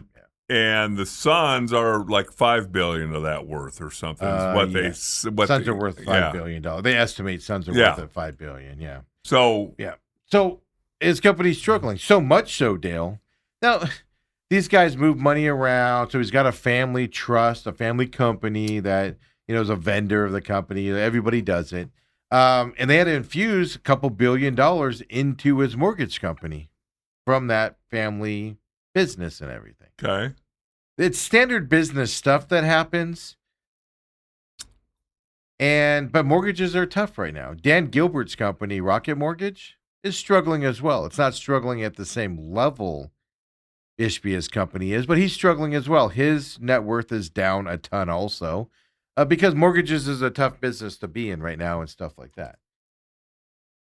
The question that you got to do is he's not going to go broke, folks. He's not. Worst case, you sell the business and you keep your billions. Well, you know what the 98.7 was saying? They're saying, this is eerily similar to the that owner with the Coyotes who was a billionaire. The real estate guy. Yeah, and then not. And he lost it. And then not. He lost it with bad transactions and building and stuff like that. Yeah. Steve. Here's what I'll tell you, Dale. If you want to know my honest opinion on this, I didn't talk about it on the business show at all because I want more facts before I get into the business side of it. Here's I can tell you this, what's happening behind the scene for the mortgage industries and banks, they're being propped up by the governments right now. Because you can't have a mortgage company fail, folks. Right. Too big to fail if you want to go back to that saying and stuff like that. So they're being propped up. Where this is going to affect you is he going to have to stop spending on the Suns as much? Because when you have unlimited money because your company's dominating and it's worth $20 billion, you can spend a little money and overspend on the Suns and stuff like that. Correct. All of a sudden, you're only worth $4 billion, which doesn't sound like a lot, but you don't have, maybe we need to cut back on Suns spending a little bit here coming up. It sounds ridiculous to say that, folks, but billionaires aren't stupid. They have budgets and things like that as well, and they work within those entities and stuff like that. So most of his Sun stuff, I'll be honest with you, is probably a business write-off for him to go against the profits of his other company. So if you're not getting big profits in your other company, don't need the big write-offs on the sports side of it, things can change. It's a fascinating thing, but it's an industry problem that he's in. Mortgages right now are a tough business to be in, period, end of story. And he's getting caught up on it. It's just, I find it interesting. Pablo Torre was talking about it the last couple of days is going down, and there's some other things around Ishbia's company that might be coming to light soon. More publicly. It's a tough business to be in. It's highly regulated. Steve, is his company being looked into? Steve, for stuff. Is this going to be another one of those? That's the question, Valley can't have nice things. That's the question. I mean, I'm not saying he's doing something bad. I'm saying you don't want the government looking into stuff because they'll find something. Oh, they usually do, yeah. Yeah. You don't want to. You could think you're clean as a whistle, and what they're looking at might be clean as a whistle, but they'll find something else. They don't do this type of stuff without it. That's my question now: is all this starting to come out and people watching it? Because, like I said, not bad news. The Dodgers owner is being investigated. His insurance company is being investigated for fraud and illegal loans and stuff to his purchase of the Dodgers and the Sparks and the Lakers. They're looking into him. It doesn't mean the Browns ownership, with Love's, was it the Browns with Love's? They're being looked into for questionable dealings. It happens all the time. It doesn't mean they have to sell the team and things like that, but that's the danger now is he uses the Suns, folks, to write off his profits from his company. That's what these guys do. So you could get less spending coming up here. It's going to be fascinating to see as we get more information on it. But it's a tough industry. The mortgage company, it'll bounce back. When the economy comes back and people start getting mortgages again and they become affordable, they're not in that 6.8% range, mortgages will come back and he'll be fine again. And like I said, because I saw that report. I know mortgages is a tough business to be in. I saw that report. I instantly went and checked Rocket Money and Dan, I just forgot his name. Gilbert. Dan Gilbert, Cleveland's owner. I instantly went and checked out his stuff. Same thing. It's way down. Now, he's not as bad off. His company's not as down as much as Ishbia's company is, but they do different things as well. Different types of mortgages. So I don't know. It's interesting. It's an interesting conversation. Well, you have that during the offseason. You got Kawhi Leonard, the NBA looking into that. I'll tell you what I felt this with the first part of it. I thought the NBA was going to sweep it under the rug, the payment separate. Yeah. But my question was, and I said it on air, is the NBA going to be allowed to sweep it? They want to sweep it under the rug.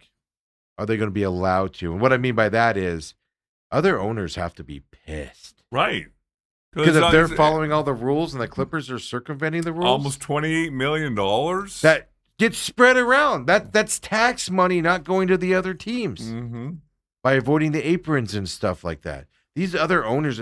So I don't know if I don't know if the NBA is going to be able to sweep it under the rug and do like a little hand slap on the Clippers ownership and stuff like that. I'll tell you this, with this news coming out yesterday from Pablo Torre, I think the Clippers are in danger of lots of years of no draft picks, huge fines, and stuff's coming their way. They're going to get hammered. Huh. Yeah. So if you don't know the new one here, Kawhi Leonard, alleged. It's all alleged. We already know about the other one. He had a deal where he was a sponsorship and didn't do anything for him. It was like $7 million a year or something. Didn't do anything for him. And we found out about that because the company filed for bankruptcy and Kawhi Leonard was a big person. Creditor or whatever. Yeah, creditor and earned the money. That's how we found that out. Now we find out, allegedly, he had a secret multi-million-dollar sponsorship deal with Daktronics. Dale, have you ever heard of Daktronics? I did when we tried to put in the stuff that's at that Clippers arena in our house. Yeah, your new TV setup. The Intuit Dome. Yeah, they're the manufacturer of the scoreboard there at the Intuit Dome. Yeah. If you haven't seen that, it's a big round thing, lights up, stuff like that. They do a bunch of, that's what they do. They do big end scoreboards and stuff like that. Here's my point. You've never heard of the company called Daktronics in your life. Why do they need a sponsorship? Are people clamoring for a giant light board in your house or in your casita or in your backyard? Why do you need a spokesperson to advertise Daktronics, Dale? Who's buying that?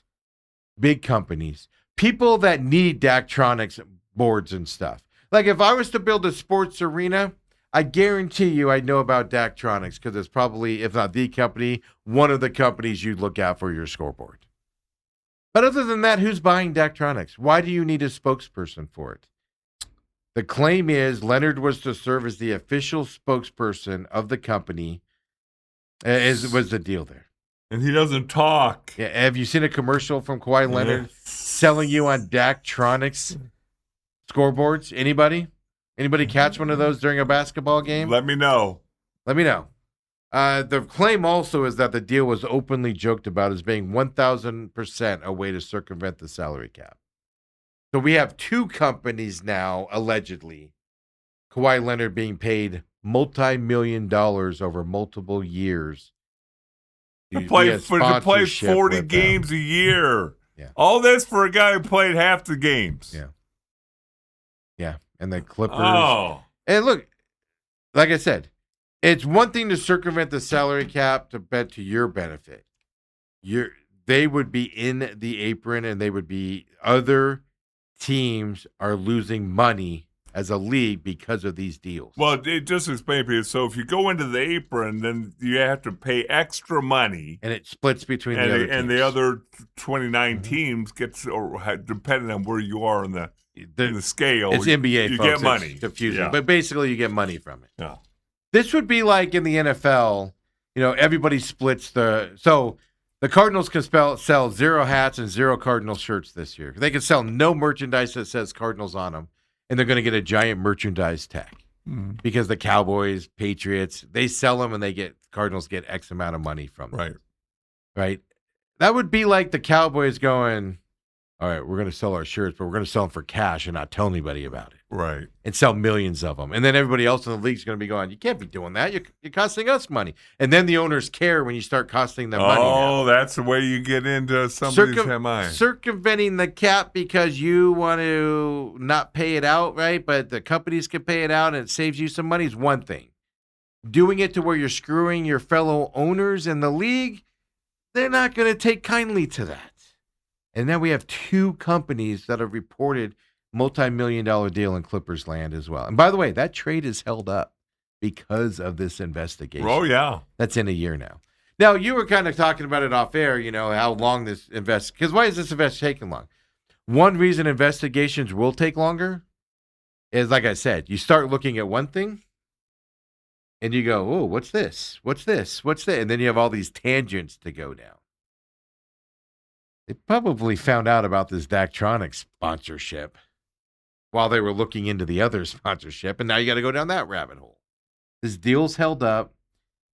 Is this something where you can punish Kawhi Leonard in the league for? Like, be like, you can't be here anymore because of what you're doing. Or is this Steve, and if you don't know, Steve Ballmer is the richest owner in like all of the land. Every sports owner looks up to Steve Ballmer with his Microsoft money and stuff like that. He bought the Clippers, and he overpaid for them at $2 billion at the time. Now it doesn't look like an overbuy, but at the time, he overpaid for them. Yes. He didn't even blink an eye, folks. He was like, yeah, okay. Now $2 billion, that's it? Okay. And then he spent money on a brand new arena. Self-funded and all that stuff. This is going to be interesting on what they do. Now, it's not a Daniel Sterling situation where I don't know if you cost him his ownership side of it. And he's got enough lawyers and money to fight you. I don't know if the NBA wants to get in that type of a battle with him. But you could take draft picks away. You could you can't sign free agents. Like, I don't know what you can do, but you can go after these guys. You can do a lot of stuff. And the thing I'm sitting there thinking is, who was the first guy that went to Steve Ballmer and said, hey, I got this way to save us some money? I know how that started. The first company, we know how it started. Kawhi Leonard in that free agency year when he was done with the Toronto, Kawhi Leonard's uncle went to teams and said, well, what can you give us outside of his paycheck? It came from the Kawhi Leonard camp. And Toronto was like, nothing. And apparently Steve Ballmer and the Clippers were like, we'll have this company pay you some stuff. And you don't have to, no-show contracts and stuff. No, let me put it this, let me rephrase that. That's how I think it happened in the reporting from the first story, the first no-show contract, was it came from the Kawhi Leonard camp, and the Clippers went along with it. Whereas I know Toronto said no, and there was another team that came out and said they didn't negotiate with him for that same reason and stuff like that. So I don't know if that team was named, but that's how it started. Look, it saves you money. Well, on that other company that filed for bankruptcy, I don't remember the name of it right now, they were propping it up. Steve Ballmer put like $300 million into it or something like that because they're going to file for bankruptcy. And he put in exactly the Kawhi Leonard amount over like 3 years to keep him propped up so Kawhi Leonard could keep getting paid, allegedly. And then there was like another investor with the Clippers that put another several $100 million into that company. Why do you put money into failing companies? Smart men don't do that. Unless you have a reason. Keep your superstar happy, Dale. Unbelievable. And what's up with the NBA these days is the question. That's the question, Dale. Well, I'm not as concerned about the Ballmer stuff. Obviously, that's very serious. But it could affect the Suns. What if Matt Ishbia needs money and he's not getting the Clippers? Clippers are saving money from him.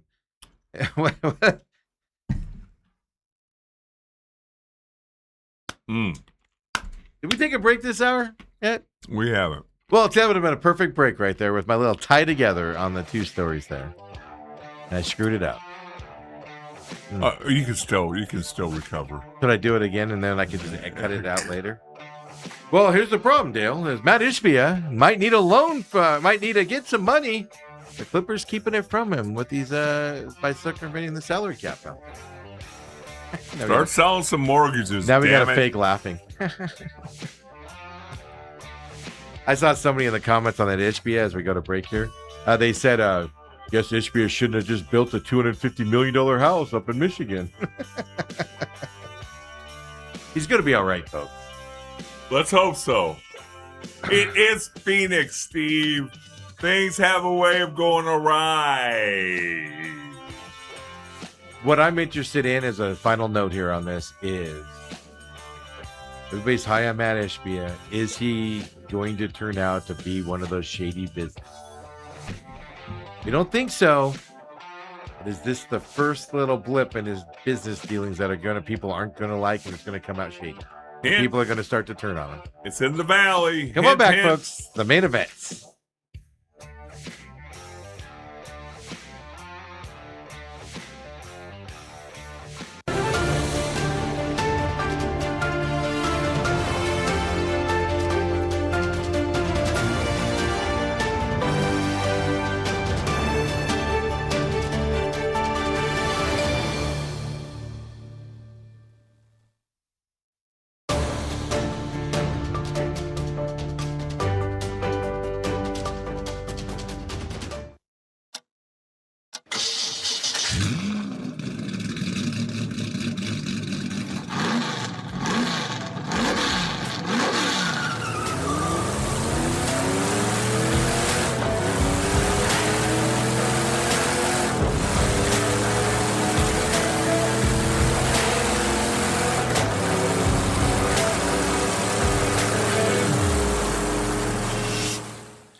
We wrap up the week here on this Friday. Don't forget, guys, hop on the YouTube chat out there as well.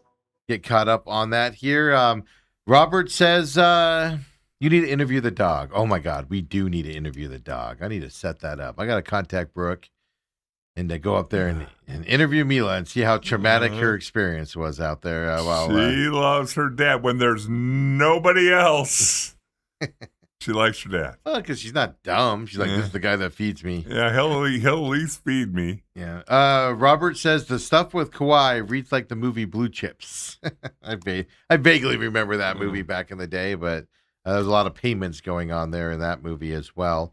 But Dale, as we wrap up the show here, we got about 15 minutes left or however, but I wanted to spend a little bit of time on your boy Larry Fitzgerald. We heard Coop stories earlier this week on Tuesday. I'm going to cut those up and today and start posting them tonight from what Bruce was telling us and everything. Repeat that, Ethan. Sorry, folks. Production stuff.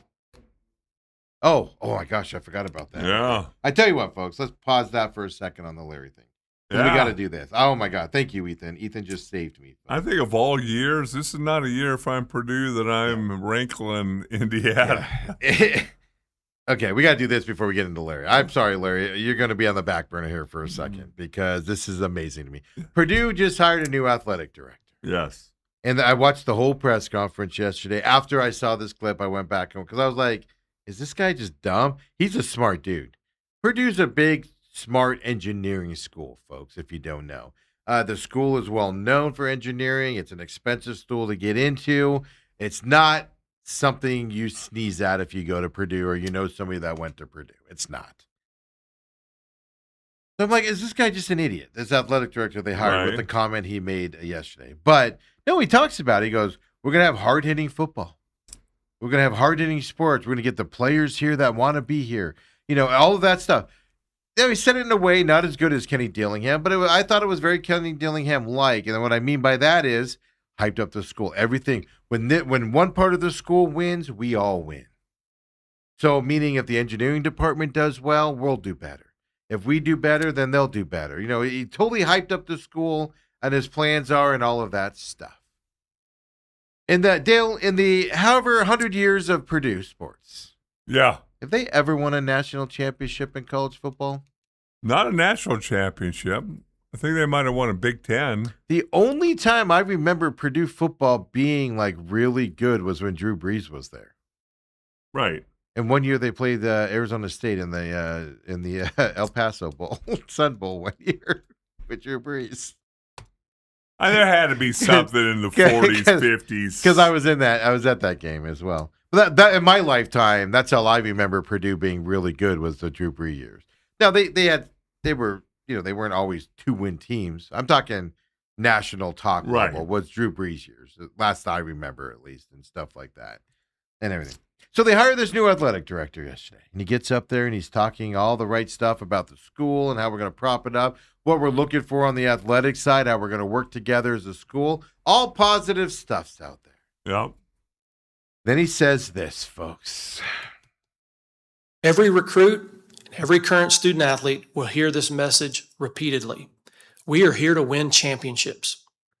If you don't want to win championships, go to Indiana. Yeah, forget about the fact, really good. Forget about the fact Indiana just won the NCAA championship. Yes. Less than a year ago. Forget about that fact. I don't know. There's a guy named Bobby Knight there at Indiana that won a lot of championships when he was there in basketball. Yeah. I'm just going to throw that out as well. I just throwing that out there. Indiana's won some championships, folks. And Purdue and Indiana are not too far apart there in Indiana. No, if everybody didn't know where Purdue was. Indiana's south of Indianapolis, Purdue's west of Indianapolis, a little bit, an hour or so. Yeah, just what are you doing? Like, I get it. You want to take a shot at your rivals. That's not the shot you take, man. Not this year. Not this year. Yeah, especially on the football, because everybody was like focusing on the football championship, and I was like, "What are you guys talking about? Bobby Knight, the basketball team, Hoosiers." I kind of understand he wants to drum up a little excitement, things like that, just like Signetti did in his introduction at the Indiana basketball game. Absolutely. When he goes, "Hey, we're going to be competing against Ohio State, and Michigan." Yes. Everybody's like, "What are you talking about?" But you got to pick and choose when you do it. Yeah. That's what I'm getting at here, right? And everything. So, obviously, I'm looking here really quick here. All right. They've won 5 NCAA championships in men's basketball, Indiana has. Okay. They've won 8 in soccer. Men's swimming and driving, multiple national titles in that as well. They won some electrical engineering contests. Indiana's really good with electric. That's the thing. It's not just sports they compete. Indiana has a good engineering school as well. So they compete on that side.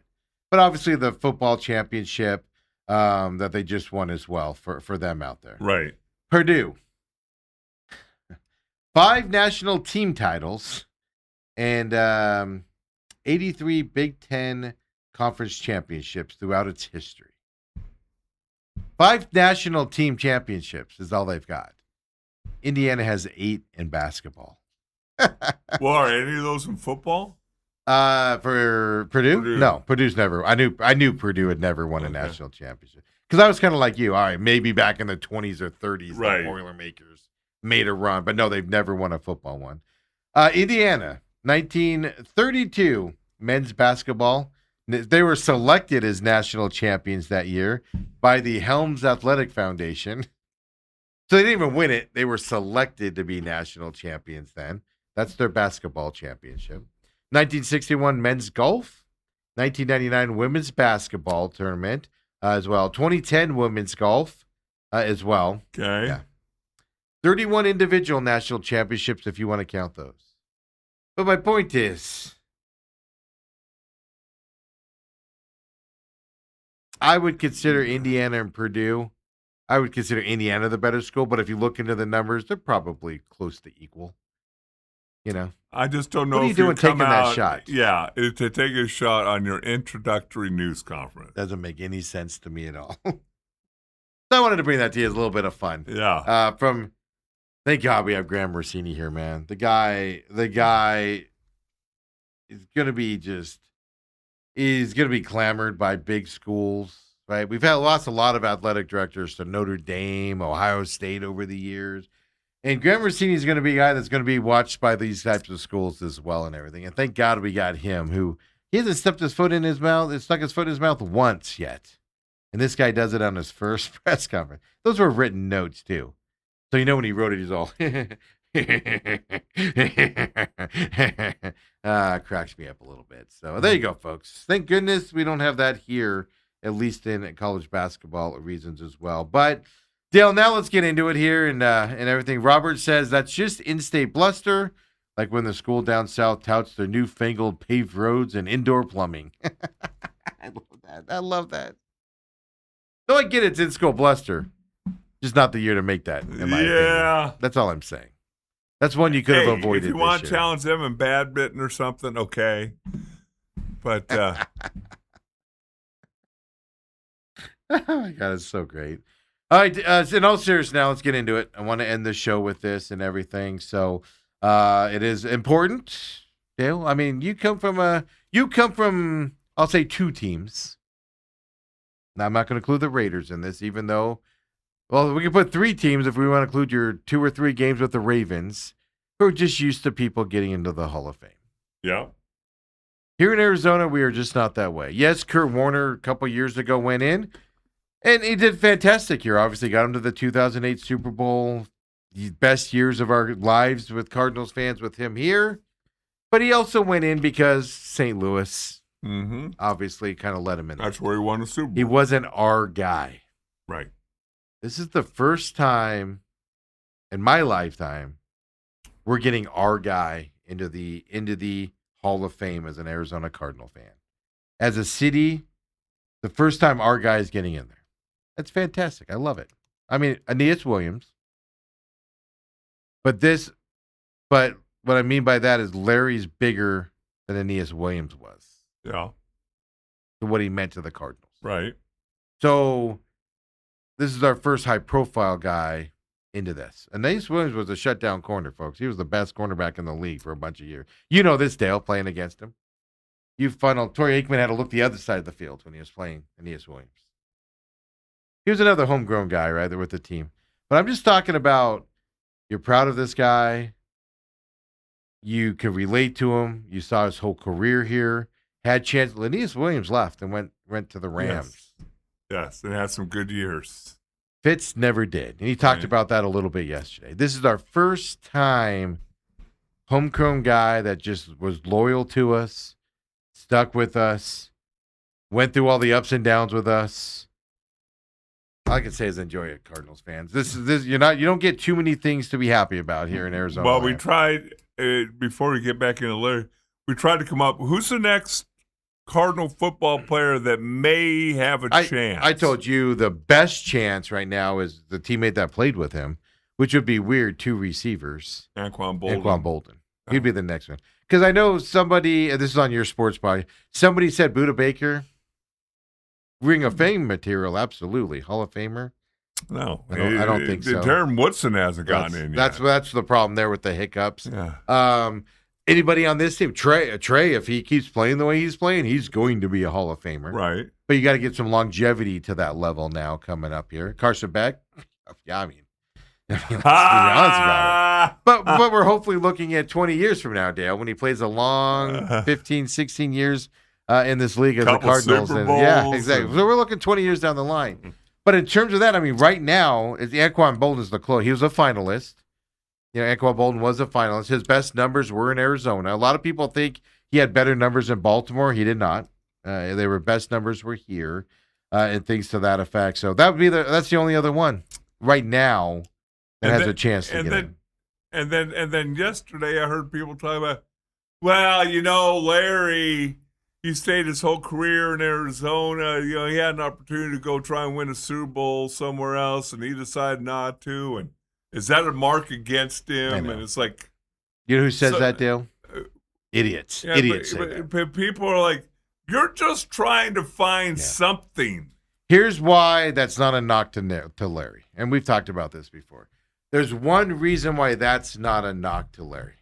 is he's number 2 in receiving yards. We've been over this with Jerry Rice. We talked about it on Tuesday with Bruce Cooper. He had 22 different Cardinals quarterbacks throwing to him during his career. Second most in NFL history. And he's second in receiving. And he didn't have the greats, Dale. Oh, he did? They weren't all Pro Bowlers? None of them were. Except for Kyler Murray and Carson Palmer. Oh, Kurt Warner. Yeah. Other than that, there was a lot. Folks, I just named 3 out of 22. Skelton, Max Hall. Navarro. Even earlier, Josh Rosen. Big John Navarro.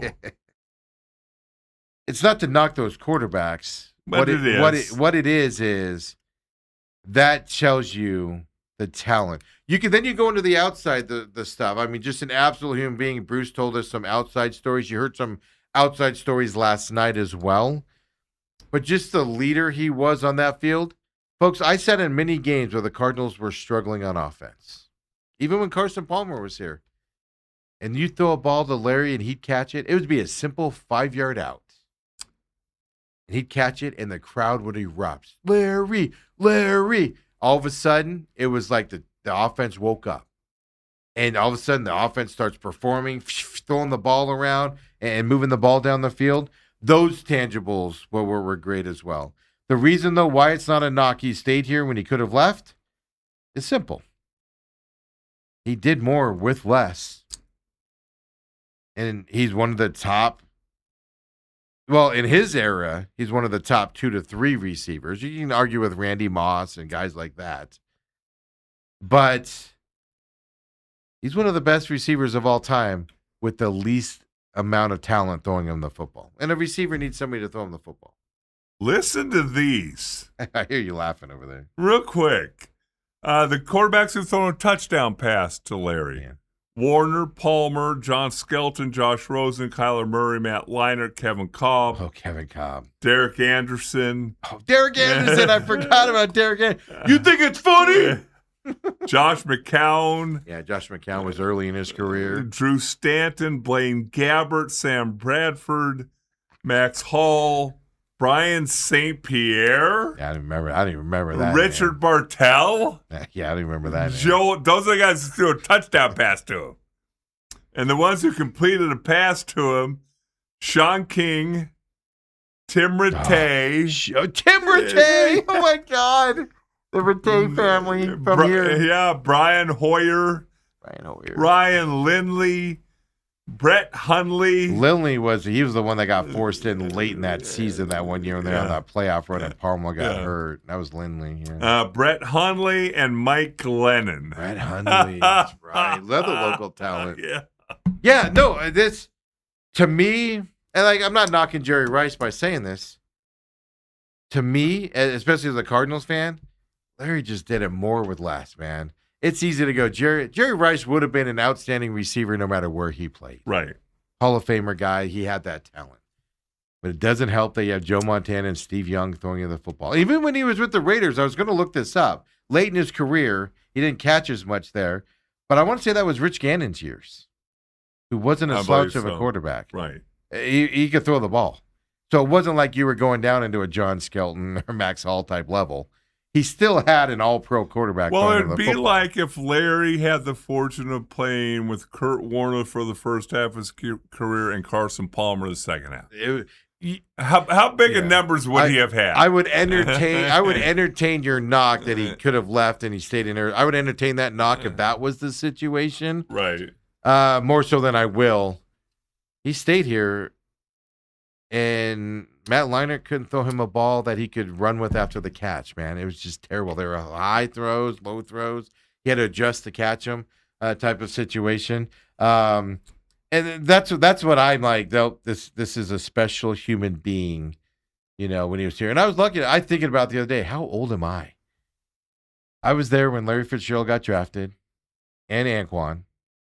And I remember Anquan's first game. It was on the road. I want to say St. like Louis. 200 yards or something, right? And you were like, who's this guy? Just ignoring the number 3 pick at that time. Right? When he comes in, you're like, Anquan's going to be the better running back or whatever. and he's the number 3 pick, and then you're just like, what? And I'll say this as well, as somebody that sat through 99% of Larry's home games here in Glendale, saw him on the road, saw him in the Super Bowl. The big moments he stepped up, those playoff runs against Green Bay where Aaron Rodgers was throwing Hail Mary galores, right? Had like 72 Hail Marys in that game. What broke that game open for the Cardinals? Larry's, whatever it was, 74-yard touchdown run. They were minute 30 from winning a Super Bowl. You do not get closer to winning a Super Bowl than that very often. It's usually settled by that point in time. Larry Fitzgerald catches the ball, striding across the middle, and nobody on the Steelers can catch him, and he goes and gets that lead. He stepped up in the biggest moments as well. All I'm going to say is be proud, Arizona fans. We got a guy in. We got to see him his whole career. And I'll even go a little farther. He was nonchalant about his career. And what I mean by that is I saw him play. I only miss a few games every couple. I miss a game a year every couple of years, something like that. Because I either have NASCAR duties and they play on that day, or it's the end of the season and I don't want to go. So I give my tickets to, like if it's the 49ers, I have 49er friends. I let their family go with them because I don't need to see the Cardinals lose their 14th game of the season. Whatever. So I've seen most of his games. And I'll tell you this, Dale. And when I see Larry play, I used to kind of have fun with the fact that the crowd would cheer on a little 5-yard out and Larry would catch it. Yep. They would lose their minds. He did it so nonchalantly that you knew how great he was. You knew possible Hall of Famer coming up while he was playing, especially younger in his career. You knew all of that stuff. But he didn't make you feel that way. He still worked hard like he was a guy getting cut every year. Yeah. And I took it for granted watching him play. I think back about it all the time. I'd be like, oh, Larry caught a 5-yard out and everybody's celebrating. He did his job. Whoop-de-doo. But he did it nonchalantly. He didn't throw it in your face. He wasn't one of those receivers that threw it in your face. He just handed the ball to the ref when he caught Was it. not a prima donna. Totally nonchalant. And I look back at Larry's career and watching him in person, and I didn't sit there and appreciate it because he did it so nonchalantly. And it's like, man, I think that's an awesome way to do it is what I'm getting at. Right. I think it's fantastic. Well, then you hear some of his teammates talk about, I heard somebody interviewed this week that, in practice, he'd catch a pass, and no matter where the drill was, he'd run to the end zone. And he'd hand somebody the ball, too. He wouldn't do anything with it. He'd hand it to somebody as he did it. That sets the standard as well. Yeah. Kurt Warner told a story last night about, 1920. He had to learn. Kurt Warner taught him some things. That was the story last night. I can't repeat it as well as Kurt Warner did and stuff like that. You talked to Bruce on, on Tuesday, talked about, because I brought up he struggled with Kyler Murray early, but a lot of that was Kyler Murray had to learn, how to be a quarterback and interact with his teammates and things. Larry had to learn that as well. And then you add on top of it just what an unbelievable human being Larry is. That you hear those stories with Bruce Cooper here on Tuesdays. You hear those stories. You heard some of them last night as well. Dude, even last night, every time the camera went to him, he's like standing around legends of the game that are in the Hall of Fame, and you didn't feel like they were there to see him. It almost felt like watching the body language that they were there to see him, but he was there to see them. And he just smiled on his face constantly. It was just... He's just a different cat, man. And he's an Arizona Cardinal, and he's going in as a Cardinal on Saturday. It's just a proud time to be in Arizona. I mean, we don't get these moments very often. No, enjoy it because Anquan Bolden will be next. And there's a lot of people in between Anquan and the Hall. That's the problem. You get to certain positions. And Larry was able to jump him. Anquan's problem is the attitude a little bit more. It's easier to put a guy in also when you're just an absolute likable guy out there. Like me. I mean, Dale's used to it. Every year, Cowboys are putting some star into the Hall of Fame. Yeah. Feels like I got to go to another celebration, Hall of Fame celebration. You went to Troy's. Did you go to Emmett's? I did not. I was just curious. Got invited to Emmett's, got invited to Michael's, got invited to Larry Allen. And I know you went to Michael's. Yeah. Do you go to Larry Allen's? No. There's something going on. Plus, it's something more important. You've been to Canton a couple times, Steve. You know how that is. Yeah, I don't want to go back. I drove through there one time and it was like, roll the windows up, speeding up, let's risk a ticket, get out of this hellhole. Wow. I was trying to find, last night I was Googling, I was trying to find old Hall of Fame videos of the Cowboys where at halftime you guys go to the end zone and do your halftime with the old. I was trying to find if I could find video of that happening. No luck yesterday. I'll have to look this weekend, of course. Orange slices and Yeah. taking So, in. look, Cardinals fans, enjoy this weekend. Saturday morning, 9 o'clock our time. He'll be the first one up, is what I've been told. He's going to be the first one up there as well. It's something to be proud of. We don't get this too often for our homegrown guys out there. The only other guy that would fall into this category, it would be a Shane Doan. Other than that, we always get people later in their career like Kurt Warner, Carson Palmer, those types of guys. We never just get somebody drafted and sticks around and gets to that level. Well, the thing is, even Steve Nash left us for a while. You know, the thing Stoudemire is, left us. The NFL does things, I think, a great way. It is a standalone weekend. It's these guys are being honored. It's not on a baseball on a Sunday when there's all 30 teams are playing. Oh yeah, we got our guys going to the Hall of Fame. Come on. Basketball, they allow everybody and their brother in. And in hockey, I don't know where that is or how that is or when it's done. It's in Toronto. I know that. But, that's all I know. Yeah, it's a great weekend, and whoever is the next Cardinal, it will be a long time coming. I don't know what you're talking about. It's going to be in next year. Carson Beck. 20 years from now, Carson Beck will get a 15-year career. Cardinals quarterback, let's not get greedy. We're only going to say 4 or 5 Super Bowls over the next 15 years. First ballot. And then 5 years of waiting, and then he'll be in right there coming up next. Steve will be using a walker and a wheelchair, and he'll say, I'm clipping that. I've already clipped the video of me saying on that Monday after they drafted him that he deserves a shot, and he's not a typical You're rookie. saying, Ethan, I'm renting a private jet. You're getting me there. He's not a typical rookie quarterback with his experience. No, he's not. He's 27. We'll see you on Monday, everybody. Have a great weekend. Have a great one out there. Let me just check the chats here really quick. Go D-backs. Yeah, Dodgers starting today, folks. And your best 3 pitchers on the mound all 3 days as well. Dale's board. See you Monday, everybody. Before Dale.